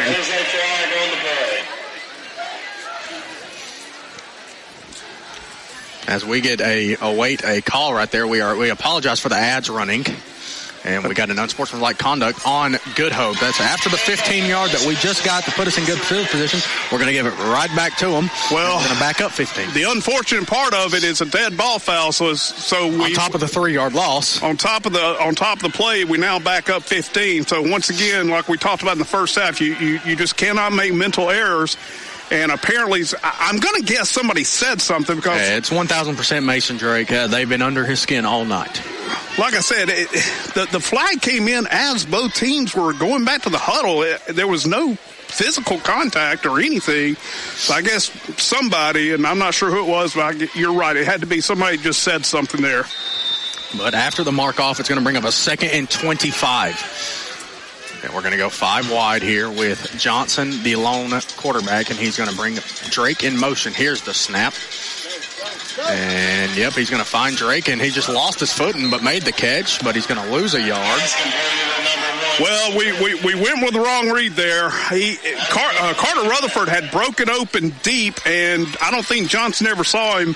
If he lets the ball fly to Carter, it's a walk-in touchdown. He chose to go to the flat route, and once again, Drake made the catch, but again, his feet have slipped out from under him. So that's something we need to be cognizant of, that our cleats are not holding the grass right now. But after the 1 yard loss, it's going to bring up 3rd and 26. We're going to go 5 wide once again. I believe this is probably just going to be a screen pass to Rutherford over here. Here's the snap. Nope, they're looking. And he's looking deep for Aiden Young. He's going to have to come back and find it. He got there a little early. They're not going to call it. They're going to say it was uncatchable. Well, unfortunately, in the state of Alabama, high school football, there is no such thing as an uncatchable ball. I forgot about that, yes. That should have been a pass interference call, but once again, they did. They put the flag in the pocket, did not pull it out. They definitely hit Young way early on the play. But after the incomplete pass, it brings up 4th and 26, so we're just going to send Carter Rutherford out there to punt it deep to... And unfortunately, that's now a couple of times tonight that the ball has fluttered on Johnson, so the ball is definitely giving Parker an issue throwing those deep balls right now. It looks like number 5, Connor Scott, and number 15, Colt Redding back to receive this. Here's the punt. It's a very good one. Very good one. And Colt Redding doing a good job of fair catching it right at the 40-yard line. That's going to bring up a 1st and 10 for Fairview from their own 40. Guys, I'll tell you one thing. When you're the lead man of these broadcasts week in and week out, going to the bathroom is a tough task. It's a tough ask because you got to fight with everybody in the stadium unless you have one of those lucky boxes with a private bathroom. But I'm not the lead man this week, so luckily I got to step away and go warm my hands under the sink and take care of my business, and it felt good, guys. I just had to get that off there. I'm sorry. It's going to be a 1st and 10 from Fairview from their own 40-yard line. Harper in the backfield to Redding's right. Here's the snap. It's going to be a handoff to Harper. And actually probably one of the best runs he's had tonight. A 4-yard carry up to the 45-yard line. I believe you are correct. That's going to be almost a 5-yard gain, and I believe that is his largest or his biggest carry of the night. Don't let it get to be an every down thing, Good Hope. You've got to remember what you've done in the first half, and you got to stay steady to it. But as they break the huddle, Redding in the backfield, Harper to his left this time. Here's a snap. It's high. It's going to be a quarterback keeper all the way. He's bouncing outside, and he's trying to hurdle over some people, but he's going to be brought down. It looks like Tucker Screws is in there for the mix. After a gain of 3, that's going to bring up 3rd and 1. Yeah, good play fake by Redding. Actually, they're going to give him a Josh Phillips at Nathan Morgan's first down for Fairview. Whoa. Wow. Okay. I mean, if I do remember, we were at the 40 and they're not even at the 50, so. I'm not sure if I like the spot, but so be it. Anyways, we got to get off the field here. Looks like Redding is going to have Harper to his left this time. Here's the snap, and it's going to be a quarterback keeper. Mason Drake tracking him down. He's going to bring him down, but after a gain of 2. No, he's going to get right back to the line of scrimmage. It's going to bring us 2nd and 10. Once again, a zone read by Redding, and he chose to hold on to the ball. We had crashed the left side where Harper was, and it was the correct read, but great play by the Drake on the defense there. Good solo tackle out in open space. Brings up 2nd and 10. 2nd and 10. Ball spotted right at midfield. Redding in the backfield. Harper to his right. I don't know what is going on here. Did we have too many men on the field, or? I see a bunch of clapping as they told number 1 to get off the field, Mason Drake. They're going to send Riker Hancock out there for him. I'm not sure. I mean, no flag. Is it an equipment issue, or? Well, Coach Scott's not happy either way. I know he's coming back and getting in the officials' ear about this one. We've seen a lot of that this year. Well, the problem is we have no idea. There was no flag. Okay, so it had to have been some kind of equipment issue. But it has to be an equipment issue. That's the only reason that they would ever ask him to leave the field right there. They threw a flag on Alan Scott here. Yeah, that's something I know from years of experience. He about wanted to throw his headset. Coach Alan Scott is one of the ones that... just a sideline warning. Okay, just a warning, but, tempers do flare sometimes over there, but... Man, it wasn't for a good reason, though. That's what I should say. If you were in our shoes this year, you would understand why he is getting so hot. And it's for a good reason. Coach Scott doesn't just flap his gums for no good reason. But after the sideline warning, we're finally going to get a second down play. Once again, if you're just joining us, 8.5 minutes here in the third quarter, 7-0. Your Good Hope Raiders lead the Fairview Aggies. We've got Redding in the pistol-like formation with Harper right behind him. As this place is getting loud. Redding, here's the snap. He's going to hand it off to Harper. Harper's finally found a hole. He's going to dive his way forward. Yeah, good seal block on the edge. Let that play happen. I didn't catch the number of the Aggie who made that seal block, but gave Harper the gap to get through, and a pretty decent gain. That has now become his biggest gain of the night, which was 8 yards. They go back Hancock for Drake, by the way, on the sideline. So it was definitely an equipment issue. Made him sit out for one play. But after the 8-yard carry, it's going to be third and short. Here's the snap. It's going to be quarterback keeper all the way. He broke a couple tackles. He's going to get his way up for Josh Phillips and Maven Morgan's first down up to the 35-yard line of Good Hope. Yeah, we're real unfortunate there. We actually had that play sniffed out, and just a nice play by Redding. He sidestepped 2 defenders in the backfield and was able to squirt forward and picked up the Aggie first down, the Maven Mortgage first down. But as Fairview brings up here, 35-yard line is where the ball is spotted. Redding in the shotgun. Here's a snap. He's going to hand it off to Harper. Harper is finally finding some room here on this Good Hope defense, and there he goes, breaking tackles, doing what Jake Harper does best.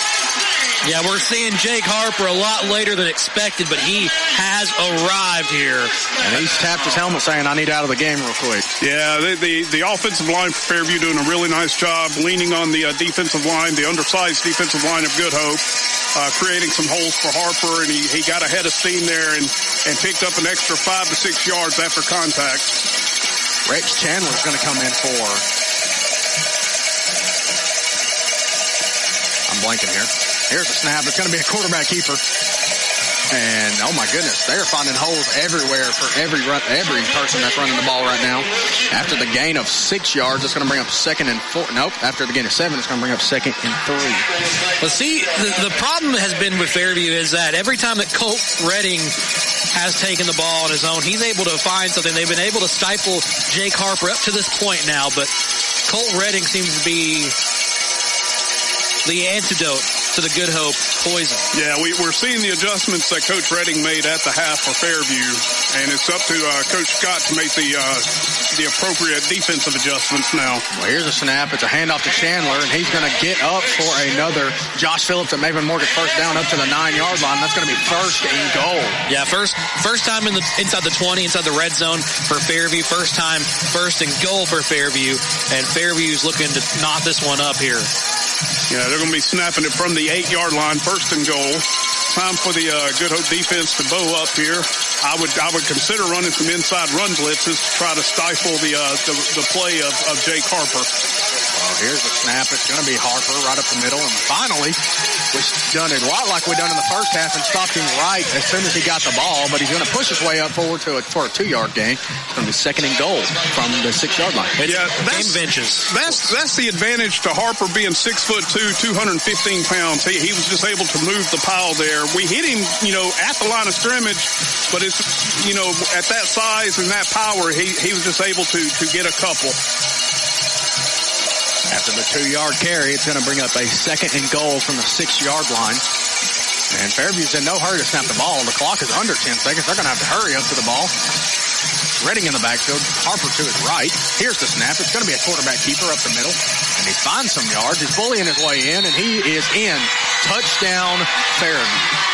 Well, I'm going to play devil's advocate here, and I'm going to say that play should have never happened because, as you said, Tony, they were trying to get that ball, snapped before the play clock. They never were set before that play was snapped. That should have been an illegal procedure against Fairview, but once again, give the Aggies credit. They were able to punch it in on this drive to cut it to a 1-point game pending the extra point. It looks like Coach Redding is going to be doing everything here tonight as he is kicking field goals as well.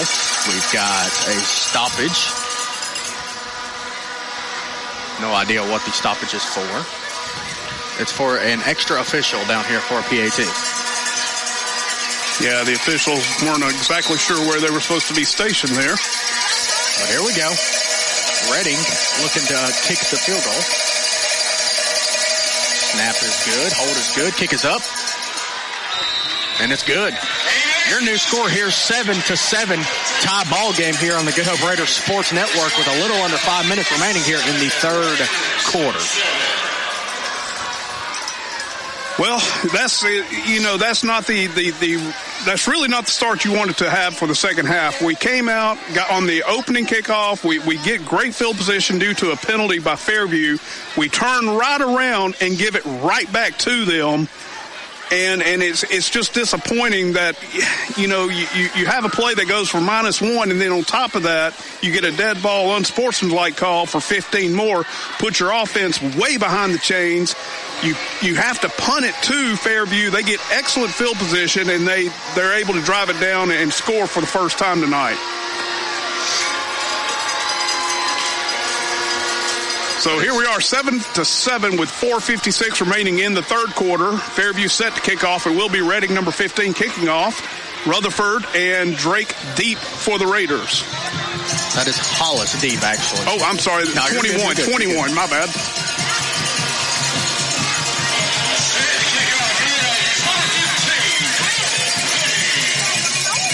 And here's the kick. And it's just a pooch kick. And Hollis is going to pick it up. Wow! On the sideline. He's going to run him over. And after the good return by my cousin, Carson Hollis, he's going to get us up to the 44-yard line. Second time in a row we start in good field position, Tyson. Yeah, good job by Carson Hollis there. The ball actually bounced, and he timed his approach to the ball on the hop, picked it up at actually a full sprint, and was able to rush down the sideline. Fairview was finally able to catch him around the 45-yard line. So great field position again for the Raiders. Just you cannot make any mental errors here. Just once again, play your game, and you're going to be just fine. Yeah, it looks like we're going to go the 5 wide look again here.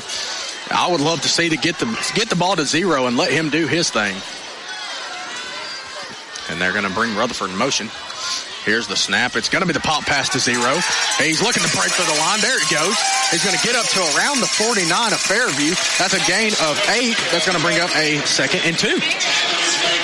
Yeah, once again, good blocking on the perimeter by the Good Hope Raiders there, giving Rutherford the opportunity to turn that ball up, make the edge, and pick up 8 yards. Well, I see the momentum has not shifted much from what Good Hope started this game with. I just hope it stays this way. We're going to stay in this 5 wide look. Johnson in the backfield by himself. Here's the snap. And Johnson looks to run it. He's got some room. He's going to cut back inside, and he's going to slide down. He's going to give himself up to the 44-yard line. They're taking some shots at him after he falls down. That wasn't a traditional slide. Once again, that's a very smart play by Johnson. If he goes into a traditional slide, they'll mark the ball where he starts the slide. He would have been short of the first down. By diving forward, he was able to get the first down. Good play by number 7, Parker Johnson. That's good for it. Josh Phillips and Maven Mortgage first down. Once again, if you're just joining us, your score here, tie ball game here in Fairview, 7-7, 3 minutes and 50 seconds remaining here in the third quarter. But Good Hope's looking to score as they are already in Fairview territory. But it looks like we're going to go a 4 wide with one running back right behind the lineman. Here's the snap. It's going to be a quarterback keeper all the way. And Johnson not going to find much room after he gets to the line of scrimmage.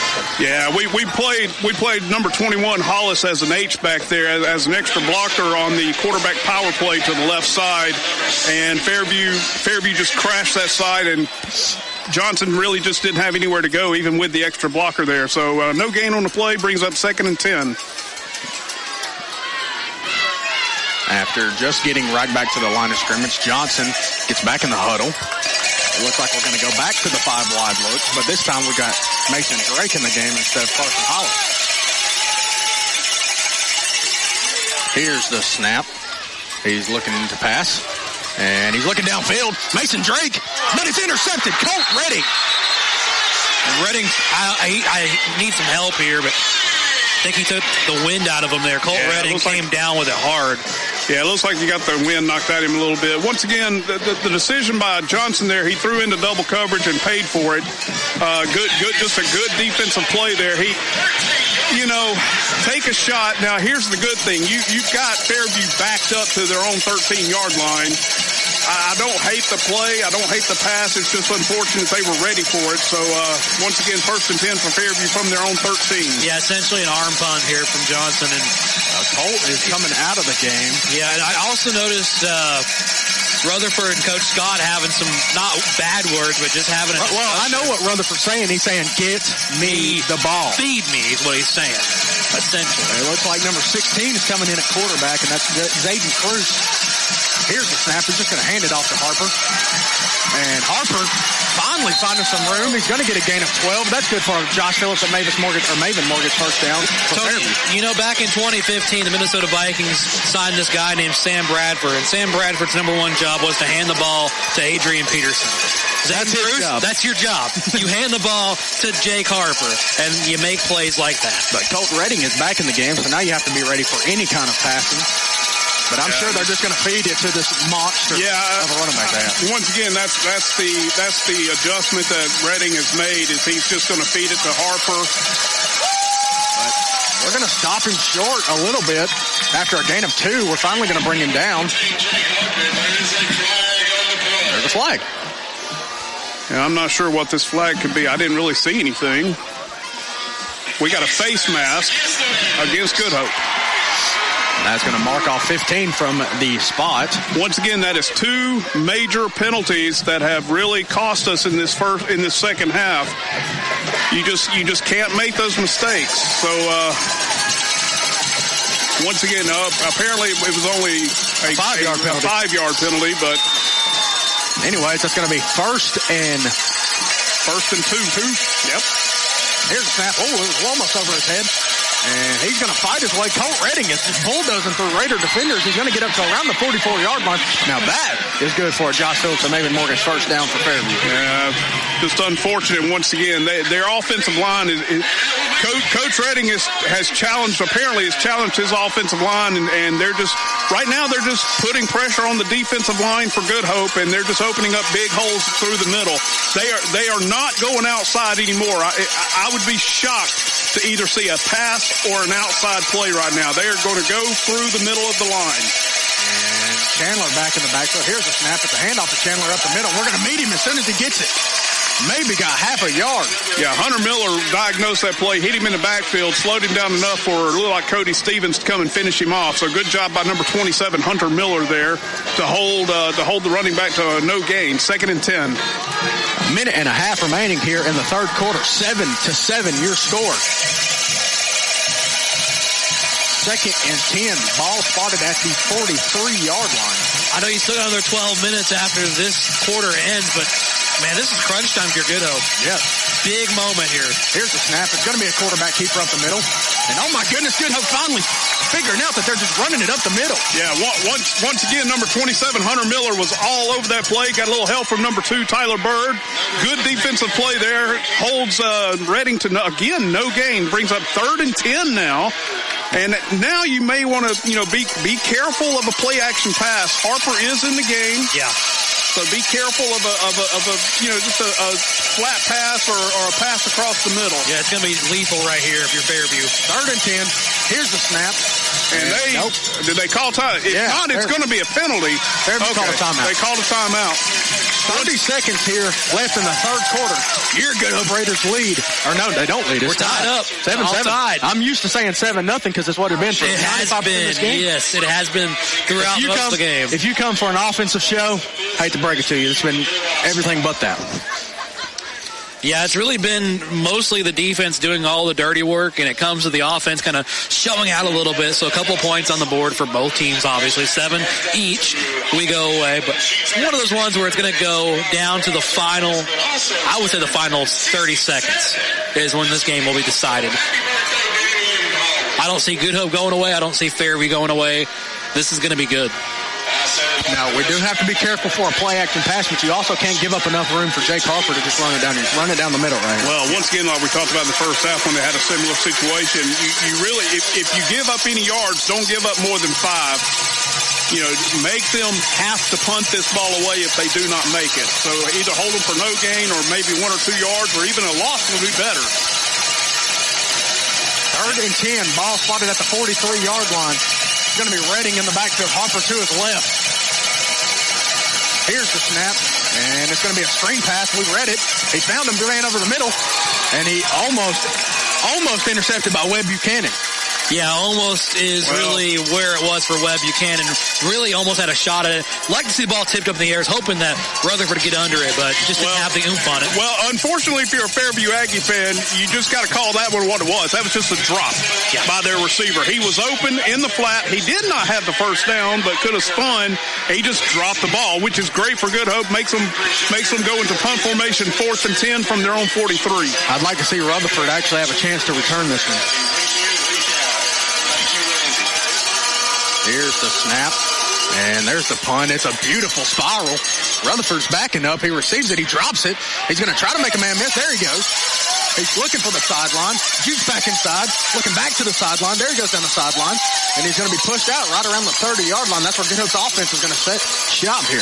Yeah, Rutherford kind of changed course for a second, turned around, ran to his back, saw he had a little bit of room, takes it down to the numbers. He had a chance. He stops on a dime, makes a man miss, and takes it out of bounds. And Good Hope will set up shop in a good position here. Guys, I know we're on the Good Hope Raider Network, but you just have to give credit where it's due. Yeah. What a punt by the Fairview Aggie punter there. It was a spiral that turned over and was about a 50-yard punt. Yeah, the kid's got a leg on him now. Oh, my goodness. 12 seconds remain here. It's tie ball game, 7-7 right before the fourth quarter. And it looks like we're going to go Drake in the backfield with Johnson. Here's the snap. It's just going to be a handoff to Drake. He looks to cut back inside.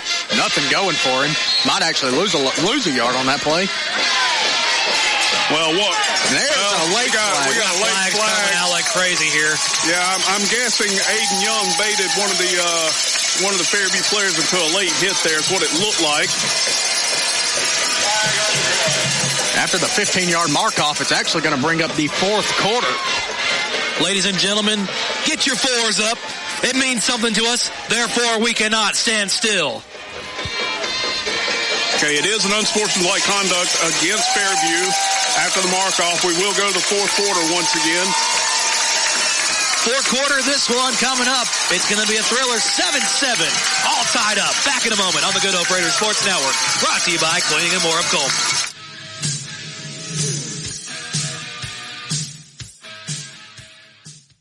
When it comes to securing a home loan, you want someone who knows the ropes and can guide you every step of the way. That's where Josh Phillips of Maven Mortgage comes in. I'm Josh Phillips with Maven Mortgage Group. You can reach me at 256-338-2920. And whether it's your first time buying a home or your fifth time, we'd love the opportunity to serve you and your family in all your home financing needs. Josh Phillips and Maven Mortgage. Their name says it all. Experience you can trust, knowledge that works for you. With one phone call, you can take the next step toward your dream home with Josh Phillips of Maven Mortgage. Your home, your future. Josh Phillips at Maven Mortgage. 256-338-2920. 256-338-2920. NMLS number 338177. Fourth quarter of this one on the Cullman County Sports. On the Good Hope Raider Sports Network. Brought to you by Cleaning More Cullman. No, you're good, man. Tony Thompson, the voice of the Good Hope Raiders, joined by Tyson Robertson and Dylan Deemer here doing your host duties here. Fourth quarter tied up 7-7, 12 minutes remain. This is your ball game, folks. Tony, take it away. First and 10 after the mark-off. That gives us a Josh Phillips and Maven Mortgage first down, but we're up to the 41-yard line of our own territory. Here's the snap. Going to be the pop pass to Rutherford. Rutherford cuts back inside. And he looks like he's going to be spun out right around the 48 after a gain of 3. That's going to bring up second and 7. Yeah, good job by the Aggies stringing that play out. He had a cutback lane and he hit the cutback lane, but they were able to close in on him. So good job by the Aggie defense. Nice play. Well, folks, we got an update on our Odin's Auto Glass Big Glass regional scoreboard. West Point and Brewer tied up 14-14, and Oak Grove leading Hansville 64-15. Back to this one here in Fairview, 7-7. If y'all want a quick stat, Hansville's given up 64.5 points per game this year. But anyway, you want that on your schedule? we got 5 wide. Here's the snap. It's just going to be quarterback keeper, and we've whistles for being blown. It looks like it's going to be a false start on the Raiders.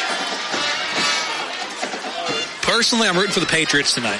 Nothing against West Point. I want them to, obviously they've punched their postseason trip, but let's go Patriots. Yeah, that was unfortunate there. We had the play. We had the right play called there. We just jumped. The receiver jumped a little bit before the play, and Parker had a hole up the middle. But they blew it dead before the false start. You know what I'm noticing, guys? You can tell who's active out there.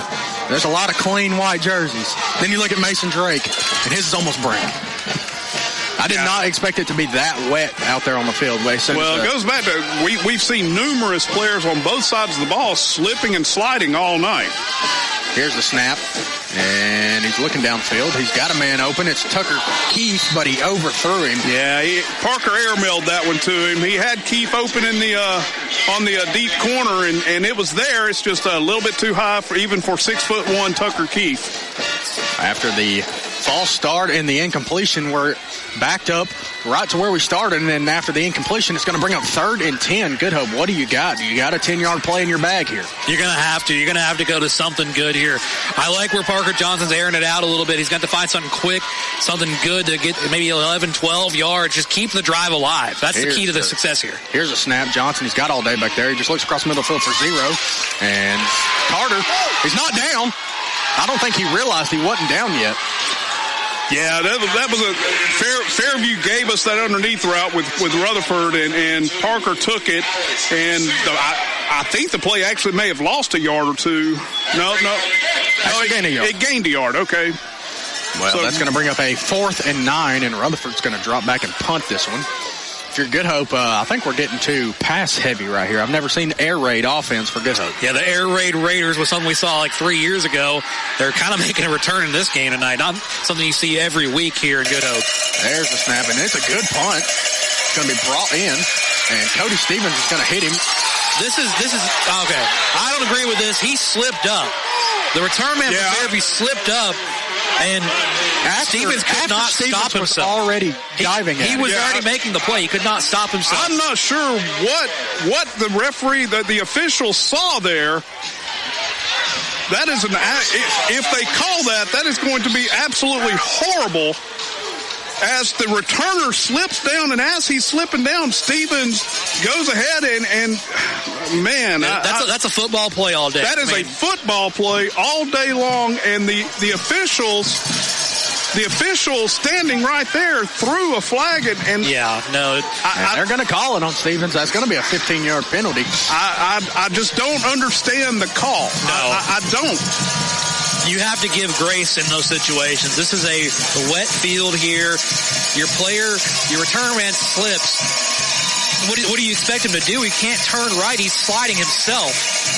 Well, 1st and 10. Redding in the backfield. Harper to his right. Here's a snap. It's actually going to be a jet sweep to number 21. And there's a flag. I believe this one's going to be a holding, as I've seen Rutherford and Screws on the ground being held by the same kid. We're going back here. Jay Stevens on the carry for Fairview, but after a holding penalty, that's going to back him up 10 yards. Well, they say the ball don't lie. We're going back 10 yards after giving a free 15. So once again, I'm in a game that has what's going on. A 7-7 game playing midway through or almost midway through the 4th quarter. You just cannot make a horrendous call like that to affect the game. And that, ladies and gentlemen, was a horrendous call. After the mark off, it's 1st and 20. We got a man in motion. Here's the snap. It's going to be a pass. He's looking to roll out. And we had a man slip. He's just going to tuck it down. He's going to take a hit. He's going to lose a couple yards. That play, we are very fortunate. Number 21, Cruz, had made a double move, and our defender slipped down. He was wide open. Redding was about to let it go, but the pressure from the defensive line got to him and got him for a sack. So great play by the defensive line there. Brings up 2nd and 23. What happened was our cornerback slipped. He had him open, but Webb Buchanan was the deep high safety, and he was there to just, be enough pressure for him not to make that pass and get sacked. Yeah, great improvisation there from the defense. 2nd and 23.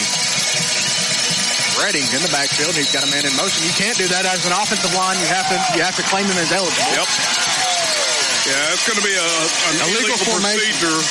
Back him up 5 more yards. 2nd and 28. The Good Hope crowd's getting back into it. Yeah, if you're Good Hope's defense, these penalties are going to go way in your favor. You really just have to lock them up. Yeah, the Good Hope defense cannot squander this opportunity to get off the field. Right now, we've got them 2nd and forever. They're about 2nd and A-Rab right now. They're 2nd and West Point at this point. You got to lock in and lock them up. Here's the snap. It's going to be a handoff to Harper. Bounce out to the outside. He got tripped up. Who was that? I think it was Cody Stevens. Mason Drake, actually. I can tell by the way he got up and ran his mouth it was Mason Drake. Mason Drake shot through the gap on that jet sweep to Harper and made a great tackle. He went low, grabbed his legs. He couldn't get any further. So yet another loss brings up 3rd and 30 for the Aggies. We got 3rd and West Point. Can they get it? It's an obvious passing down. You just drop everybody back. Absolutely. You got to drop back. Look out for it. Here's the snap. It's going to be a handoff to Harper. We're going to bring him down pretty deep quickly. Yeah, Harper's going nowhere now. Good Hope has Tucker Screws on that tackle. Brings up 4th and forever for the Aggies. That was a give-up play. Once again, I wouldn't have hated it if they did like we did earlier, just rear back and throw it, and if it gets intercepted, so be it. But they went with a give-up play. This is the inside handoff to Harper. Tucker Screws was there to meet him. He picks up 5 yards, brings up 4th and 25 from their own 22. You're just joining us. It's a tie ball game here. 8.5 minutes left in the 4th quarter. Can we crown a county champion here in Cullman County? Here's the punt. It's a booming. It's a sky kick. Rutherford's going to let it drop. Tell your guys to move. I think it made contact with the Aggie player. Yeah, that ball's going to... Now, it's going to be spotted right at the 39-yard line of Fairview. Yeah, I'm not sure why they're spotting it there, because I believe it definitely hits an Aggie about the 45. Yeah, that was James Short, number 26. But I guess they didn't see it the way we saw it. But that's okay. We're still 1st and 10 from our own 39. But once again, nice defense for the Raiders. Now, with 8:15 remaining in regulation, let's just drive the ball down. A good methodical drive right here. Yeah, really slow the tempo down. Keep the ball on your side of the field. You'll be great. Here's the snap. It's going to be a quarterback keeper all the way, and he's going to be met immediately. Actually going to lose about 3 yards on the play. Back to the 36-yard line is where Johnson was brought down. Yeah, number 50 for Fairview there. He beat his A-gap block, and absolutely just Parker Johnson never had a chance on that play. I know this is going to sound like a broken record by me, but at this point, just find zero.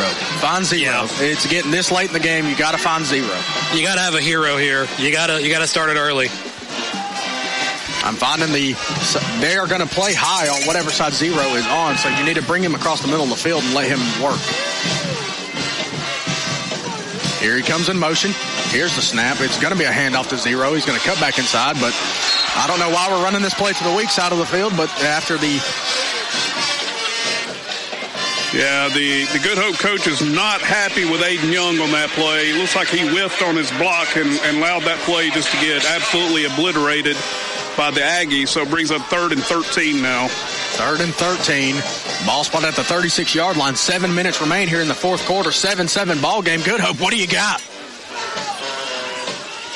I know we said we've been pass heavy in times, but wouldn't hate it here if they had an open man downfield. Here's the snap, and there it is. The jet pass to Rutherford. He's trying to bounce outside, and he's just going to be brought down. Another loss right there. Yeah, this is really a defensive stand for Fairview. It seems we go back and forth on these defensive stands. Fairview was cooking one up on their own. They're going to force Good Hope to punt this one away. You know, it's not time to start seeing heroics or anything crazy like onside kicks or going for it on 4th and 15. It's not time for that, so Good Hope will just have to tell you right now, Coach Scott is not happy. I seen him come down here and get in Witcher's face and look at him and say something and then just laugh and walk off. I mean, 3 plays and you go backwards on all 3 of them. That's just not the best offense. There's a good punt by Rutherford. It's going to take a Good Hope bounce down to the 30-yard line of Fairview. That's where they're going to start their next drive here. Folks, we made our way to the last 6 minutes of this de facto county championship. We're all tied up 7 apiece between Fairview and Good Hope. Playoffs next week. Join us as the Alabama High School Athletic Association proud to present the first round of the high school playoffs here in football. We'll start off next week. Cherokee County and Good Hope, Fairview and Arab, and 2 others to be determined. We'll let you know more. Well, what you're going to see right here, I think with 6 minutes remaining in the regulation, you're going to get a heavy dose of 14 from here on out. Yeah. Here's the snap. It's actually going to be a quarterback keeper. We're going to bring him down pretty quickly. He's going to get a gain of maybe 2. Yeah, they're just going to run the clock and try to eat the rest of this one and try to get in maybe range for a long field goal or try to score, a touchdown. But yeah, I don't think you're going to see Fairview put the ball up in the air at all right here. I don't know if Cullman County's ready for a game to be decided on a field goal. That would erupt this place. If anything, I want to see Chase Pruitt kicking the field goal. Yeah, I mean, both teams have excellent field goals. Yes. Yeah, both teams have excellent field goal kickers. Here we go. Here's the snap. It's going to be a handoff to Harper. He's found a hole. He's bouncing. He's still carrying Good Hope defenders. He's up to the 45-yard line. That's good for Josh Phillips and Maven Mortgage first down. That is a play we haven't seen tonight right now. That was a counter trap. And the backside defensive line was not there and gave that big gap for Harper to run through and pick up about 10. Yeah, we've been throwing everybody but the bus driver at him. It took 2 people to slow him down, 3 to stop him. That seems to be the remedy for Jake Harper. Here's the time. It's over his head. You got to get to him here, Good Hope. He's going to fall down on it. Way back here, back to the 30-yard line. Well, I'm going to tell you right now, we are very fortunate. That play should have never happened because Redding, as the quarterback, actually committed a false start. He was shuffling his feet before the play ever started, and then when it did start, the center for Fairview snapped it clear over his head and gave us a 15-yard loss. That's going to bring up 2nd and 25. Now, here as a defense, you cannot let them get any momentum. Keep them pinned back. Chandler in the backfield to Redding's right. Here's the snap. It's going to be a quick screen pass over here, and we're going to bring him down pretty quickly. It's going to bring up a 3rd and about 15 yards. Cody Stevens, Webb Buchanan, and we got a man down right here. Looks like number 12. And that's Bowles. Is that Caleb? Is that who that is? Yeah, just a little shaking up. He's going to come off. They're going to put number Blake Cordes in the game for this one. Yeah, that's a play we haven't seen from Fairview also. Just a quick hitter outside, and luckily we were there to defend it. Redding is back in the game. This is a 3rd and 15, maybe even 16. Here's the snap. He's looking to pass. He's looking way downfield. He's got a man kind of open. He's going to push off a little bit, but he's going to make the catch. Rutherford bringing him down, but not after a huge gain up to the 25-yard line. Well, that was just a good adjustment by the Aggie receiver. Drake got turned around in defense, and the ball was underthrown. Once again, just a good play by the receiver to make the adjustment to the ball, and unfortunately for Good Hope, Mason Drake did not, and it's a big pickup on 3rd and long. Here's the snap. It's going to be a handoff to Harper right up the middle, and he's going to get up to around the 21-yard line. And I tell you, depending on what happens the next 3 minutes of the game, remember that long pass play. Biggest play of the night for Fairview. As the student section's actually going to move down here right in front of us to try to make some noise. Yeah, this is big for them. They need to be right here on the spot here at about the 21. They're going to bring the noise down. It's going to bring a 2nd and 7. 2 minutes and 45 seconds remaining here left in the 4th quarter. What do you got, Good Hope? Here's the snap. It's going to be a handoff to Harper. He's bouncing outside. He's got a lot of running room. He's going to be brought down right around the 12-yard line. That's going to be good for Josh Phillips and Maven Mortgage first down for Fairview. They have finally found some offense here. Yeah, he sidestepped two defenders and was able to pick up that Maven Morgan's first down. Once again, we were there. He just made a play. And against a talented running back like that, you have to square him up and not let him sidestep you like he did right there. So big play for Fairview, 1st and 10 from the 12. It's going to be a 1st and 10 from the 12-yard line. Here's the snap. It's going to be a quarterback keeper for Colt Redding up the middle. He is just going to spin his way in. Touchdown, Aggies. Well, the good news, you left 2 minutes on the board for this Good Hope offense that can get down the field pretty quickly. The bad news, Fairview takes the lead 13-7. Yeah, that's just once again, that was a quarterback counter. Faked it to Harper in the backfield. He held on to it on the zone, and it was, there really wasn't a defense there. He sidestepped one defender and rolled into the end zone to give Fairview the 13-7 lead pending the extra point. A miss would be huge here for Good Hope. To either block this or him somehow miss this, but it's Colt Redding here. Colt Automatica. Here's the snap. Hold is down. Kick is up, and oh my goodness, that was a bomb. That is good. Your new score here, the Fairview Aggies 14, the Good Hope Raiders 7. Colt Redding, I have seen him boom kicks over field house roofs. I've seen him boom kicks into the woods behind the stadium here. I've seen him kick things so far, you're never going to find him again. Colt Redding is probably one of the best kickers out there in Cullman County when it comes to those extra points after. But hey, 2 minutes on the board, Good Hope. What do you got? What do you got? We've had 2 long returns in the second half. I'm curious on how Fairview handles this kickoff. Once again, Carson Hollis has 2 long returns, each of them about 30 to 35 yards. Rutherford is sneaking back there also. So actually they're going to bring Rutherford up to the second line. So maybe they're thinking Fairview may pooch this one. Yeah, good idea to bring Rutherford up to the 35. We've only got 10 guys on the field. Yeah, we've only got 10 guys on the field. We do only, but don't waste the timeout here. Go ahead and let it roll with the 10. There's Riker Hancock coming on now. So we now have 11. But yeah, thankfully with the situation, we need all of our timeouts. And it's actually going to be kicked deep, and they're looking for Parker. No, it's going to be Carson bringing it. He's got a decent space here. He's looking to bounce outside. Fairview's going to try to bring him down, but they're going to get him down right at around the 33-yard line.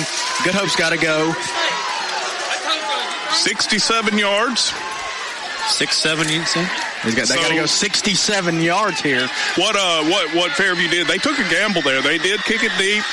And once again, another excellent return for Hollis. That was about a 28-yard return. He caught it on about the 5. So we're set up for the Good Hope offense. Here we go. We're going to go 5 wide to start out. Actually, 4 wide. We got Hollis in the backfield. Here's a snap. And Johnson looking downfield. He's just going to run it. Smart play by Johnson. There he goes. He's breaking a couple tackles. He's up to around the 50-yard line. That's good for Josh Phillips and Maven Morgan's first down. Once again, a smart play by Johnson. A nice play call by Witcher. They brought Hollis in. And it's coming back. Okay, I'm not sure what happened there. But they left Hollis in to chip as they rolled Johnson out. And I didn't see the call. I'm assuming it was a hold because they are going back at least 10. Yeah, it was a hold, I believe. So once again, another error at a very inopportune time for the Raiders.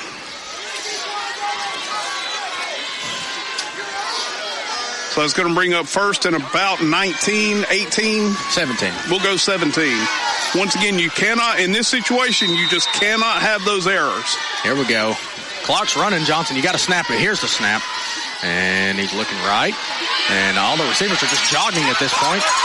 Parker's trying to make everything happen here. He's just going to fall down right at around the 29-yard line. You've got to go.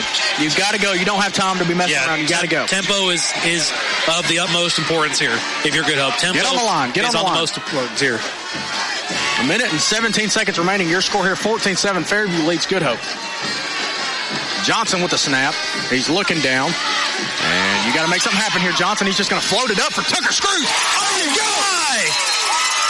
But that is a first down. And Josh Phillips, Maven Morgan's first down. That'll temporarily stop the clock. 1:04 remaining. You do have all 3 timeouts. So, ineligible receiver downfield. Unbelievable. Wow. And the referees are going to bail Fairview out here. Yeah, you just can't make it up at this point. Yeah, I mean, it's all been all year long. Rutherford saying, what happened? What happened? The officials are going to bail the Aggies out on that one.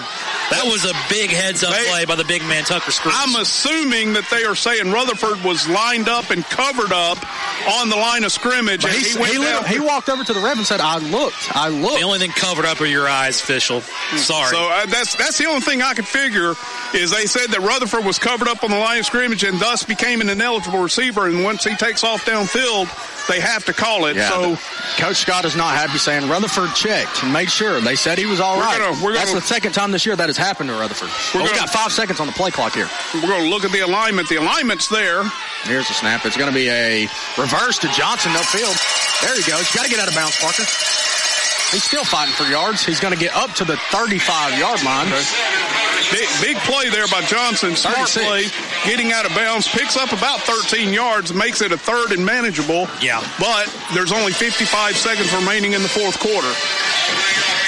Once again, if you're Good Hope, remember you do have all 3 timeouts remaining. You cannot take them with you after the game. No, you can't. First down. You got to get the first down play here, and then you got your foot on the gas, and you can control time after that. Well, Johnson in the backfield, Drake to his right. Here's a snap. He's looking downfield. He's looking. He's got time, and Tristan Grun just pushed the Fairview defender right into Johnson. Yeah, that's one Parker Johnson's got to. He's either got to throw it away, or once again, just an unfortunate play there for the Raiders. You got to have some situational awareness there. Yeah. And the interesting thing about the line, the way we were set on that play, we had max protection, and like Tony said, we had one of our players that let his defender get around him. As he went to block him again, he actually blocked him into Parker Johnson, and he made the sack. I am going to say Rutherford right now is not happy. No, he's not at all. Don't mean to interrupt real quick. First of all, we're listening to Coleman's Live 95.5 WRJMLP Coleman. Glad we got that out of the way. It's heartbreaking.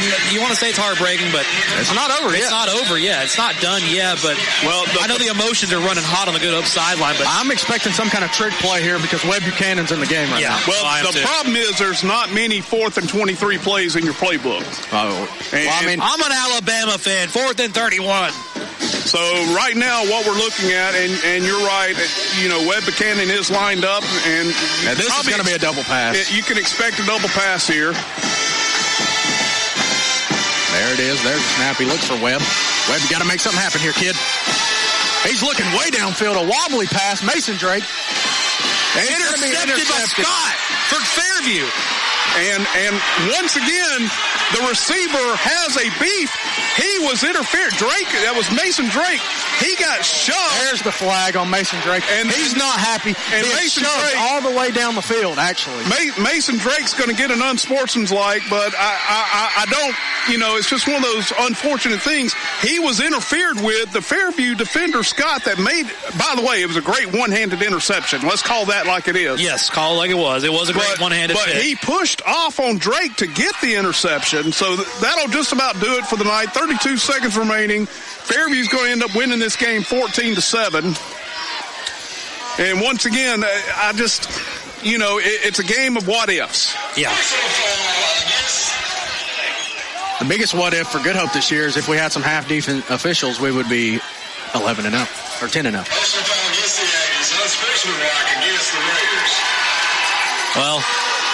Well, they're going to call an offsetting penalty. I think that's just to appease the Good Hope coaches. There's no appeasing to that. There should have been a pass interference down there. Yeah, once again, another big call just missed. That is a game-changing call because if you call that, it's still 4th down because it's only a 15-yard penalty, but it's at that point it's 4th and 8. That would be a personal foul. That would make it an automatic first. Look, not a pass interference. You can't give tater tots when someone wants French fries. All right? I got you there. That's the thing there. You can't give one thing or the other. But I'm sure it's just to shut these coaches up and get this game over with because they know tensions are running hot. Like I said, I think that's the only reason the personal foul on Fairview was called, because just to appease the Good Hope bench on that one. And they're just going to drop down to a knee here, Fairview is. And Fairview will end their season undefeated for the second straight year. Good Hope's going to drop to 8-2. But it was a much better outcome than it was last year, as Fairview came to James Shable last year and absolutely had their way with the Raiders. And this year, Good Hope gave them everything they wanted, and that's 2 straight weeks. Now, here's the concern if you're Fairview. That's 2 straight weeks you have struggled. Yeah. You know, last week against a 1-8 Sardis team, and then this week now, granted, Good Hope is a really good football team. But they've had time since that Sardis matchup to adjust. That was probably 2-3 weeks ago now at this point. They ran across their region, claimed the championship last week. So if you're good, or if you're Fairview, you know, this is really just not a scare as much because you just played a really good defensive team. You played probably one of the best defensive teams in the state. Oh, absolutely. I would love to see. I would love to see if this is, because they were averaging 40-plus a game, I would love to see if this is the least they've scored all year long. It is. Yes. This is the least that they've held Fairview to this year. So one of those games that just comes down to the last quarter and really was decided by those late plays. And you hate to see it for Good Hope, but you know, the season's not over. You still got plenty of football to play. Well, and that's what we talked about pregame was, you know, in the grand scheme of things, and please do not misunderstand when I say this, but in the grand scheme, this game means nothing. Right. No, this game does not mean you're revoked your playoff spot. Doesn't mean you're playing a 3 seed. Doesn't mean you're playing a 4 seed. Doesn't mean you're traveling to the gates of, you know, wherever to play a football game. This means you still get your spot. You still get to host that first round next week with Cherokee County. It still means you get to continue their season. It just really, it's one of those games that I feel like you're going to take this and think about it next week and practice and go, whoever we got on our schedule next week, Cherokee County, we're going to crush them because we're going to think about this game over and out. The memories are going to play in and out of our heads. Well, listen, I've had a chance to already watch some Cherokee County film, and if we just play like we did tonight, we'll have just as good of an outcome next week because that's all that Cherokee County wants to do, too, is they just want to hand it off to their good athlete running back. Well, you know. He's no Jacob Cornejo, though. No, he's no Cornejo, definitely. He's graduated, right? Yeah, he's gone. He's long gone. That guy was incredible. But, you know, going back to tonight's game, you know, it hurts, you know, because that is a county rival. All these kids, like we said, they know each other. I tell you, I could not be more proud of Good Hope. No, not at all. You had just a few plays that really made the difference in the game. All right, now we're at Fairview. Yes, we are in the cauldron. Undefeated Fairview, number 4 in Class 5A, which is a step above where you are, and you just took them to the wire. Yeah, I mean, it took a last 2-minute touchdown for them to beat you. So on top of you know, just because it's an in-county rival, and yeah, it might have not meant nothing, but at the end of the day, you've got to take away from this and say, dude, we've played the best we could. Offensively wise, no, but defensive wise, that's the best defensive game we played. Yeah, you're not going to see a Good Hope team play better defense than we did tonight. Yeah, did we have a couple of plays late that hurt us a little bit? Yes. But you know, over the whole game, wow, what a defensive effort by Coach Scott's defense and Coach Scott as a whole. The offense, we came out with I don't want to say a brand new offense, but something that we haven't seen all year. We really spread Fairview out and made their bigger guys run sideline to sideline. It worked for a while. They made a few adjustments. And once again, you just give credit to Fairview. Yes, absolutely. You know, give credit to the Aggies. You know, for the second straight year, they're an undefeated regular season. They're 10-0 for 2 straight years now. Like we said earlier, number 4 in the state. This team, you know, they've got a rough. Let's call it like it. They have a rough path. Yeah, no, this doesn't get easier for Fairview. It doesn't get easier for Good Hope necessarily, but it doesn't get easier for Fairview. ARAB is a good program. Is a really good team that comes here to Dafford Smith next week. And I believe if they get through that game, they would probably have to play I want to say off the top of my head they'll have to play Ramsey out of Birmingham. Well, that's a team that Fairview's had on their schedule before and had for dinner. The Rams have been. Now, I'm not saying that it won't be as easy as, again, the Rams are state championship, caliber team. They just came off a big run last year in 5A. It's not impossible to get past the Rams, but history shows Fairview's usually been the kryptonite in these Birmingham area teams that come up here to face off with them, or if they travel too. The only one really getting the notch over Fairview was, I believe I want to say Pleasant Valley, if that's a program down there. It is. It's Pleasant Valley near Pleasant Hueytown, Grove. Pleasant Grove near Hueytown, yes. Pleasant Grove in the third round got Fairview, but I will say, like we are talking about Fairview not having an easy path, Good Hope, you open up with arguably one of the worst cross regions you could have matched up with, and you got to face a really good Cherokee County team next week. Then it don't get no better, because then you're probably going to have to travel. If you somehow win next week, you've got to travel to probably one of the best teams in 4A in West Morgan.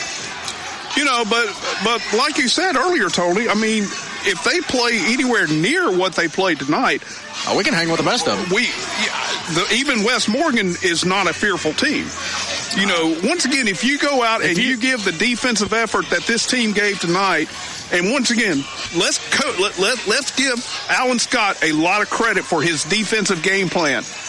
Jake Harper, he made a couple plays late in this game. He didn't come anywhere near 100 yards of offense. No, we held him back a lot this year. But I don't have the stats, but we don't have an official stat sheet. But I would be shocked if he ran for 50 the whole night. But I will say, like you brought up, a good point is, we hang with the best of them. You play, if Good Hope plays like this, but with a decent offensive performance going out, your hardest matchup will be a round 4 matchup against Anniston. Yeah, and, that's really all you can really look for in the ceiling. State championship game is, I think, further away this year. I believe we're at Whitney Hancock this year. Or Hancock Whitney, I'm sorry. Down in Mobile. Yeah, I believe we've recycled from playing in Bryant Denny and Jordan Hare. We moved it now to Protective and Hancock Whitney, and then I believe they may have put Veteran Stadium in the mix, but I could be mistaken. I'll have to check the stats on that officially. I do have an Odin's Auto Glass Big Glass regional scoreboard update. West Point trailing Brewer 24-17, and final score: Oak Grove, the Tigers over the Hansville Bulldogs 70-15. Man, can we get this team on our schedule next year, Hansville? Well, that won't be the playoff game, but yeah, it'd be nice. But once again, really good performance by Good Hope all around. I'm not going to hang my head about this. Because not at all. Because you just come in here. Now, there's a difference. When we played Hamilton and we lost that game, I went home angry. This game was a game that I'm not going to go home angry, because realistically, this team should have beat us by 4 touchdowns. Yeah. And they beat us by 1. This is one of those games that, if Good Hope were to surpass and make it to that 4th round with Anniston like you were talking about, the people that write the newspaper articles will look back at this game and say, well, hey, they did play Fairview pretty close. Because I feel like Fairview will be also chasing them behind it in that 3rd or 4th round seed, as long as they can get past those tough teams in Birmingham. So it's all about getting past Arab first for them. It's all about getting past Cherokee County first. You really can't set your hopes anywhere until you get to that 1st round, which we'll have next week here on the Good Hope Raider Sports Network, brought to you by Cleaning Moore Cullman. I'll have it next week. You'll have it next week. Yeah, Tyson will be in the box doing his PA work, and once Dylan again, will be somewhere. I'll let you know. As Tony just said, he will have the first round playoff game against Cherokee County here on the Good Hope Raider Network. I will be in the press box doing the handling the PA duties at James Chable Stadium as normal. So we're going to encourage everyone to come out and support this team. Yes. Once again, it's a bit of a heartbreaker tonight, but man, there's so many good things to build on. And a lot of things that we can take away from here, because it's like that offense was abysmal in the second half, and we couldn't find anything. We had some questionable things that happened right there at the end of the game, but that's nothing we can fix now. Let's just piggyback off the momentum that we just held one of the best teams in 5A to 14 points, and actually had them probably pooping their pants 99.9% of this game. Yeah, no, you had them on alert. Probably 3 of 4 quarters, actually really 3 of 4 quarters, you had them on alert. So, well, we're going to send you back to Halloween Town as we will rein in the festivities of the holiday. Thank you for listening. Final score 14-7. Fairview will beat Good Hope. Good Hope next week at home, James Stable Stadium, hosting.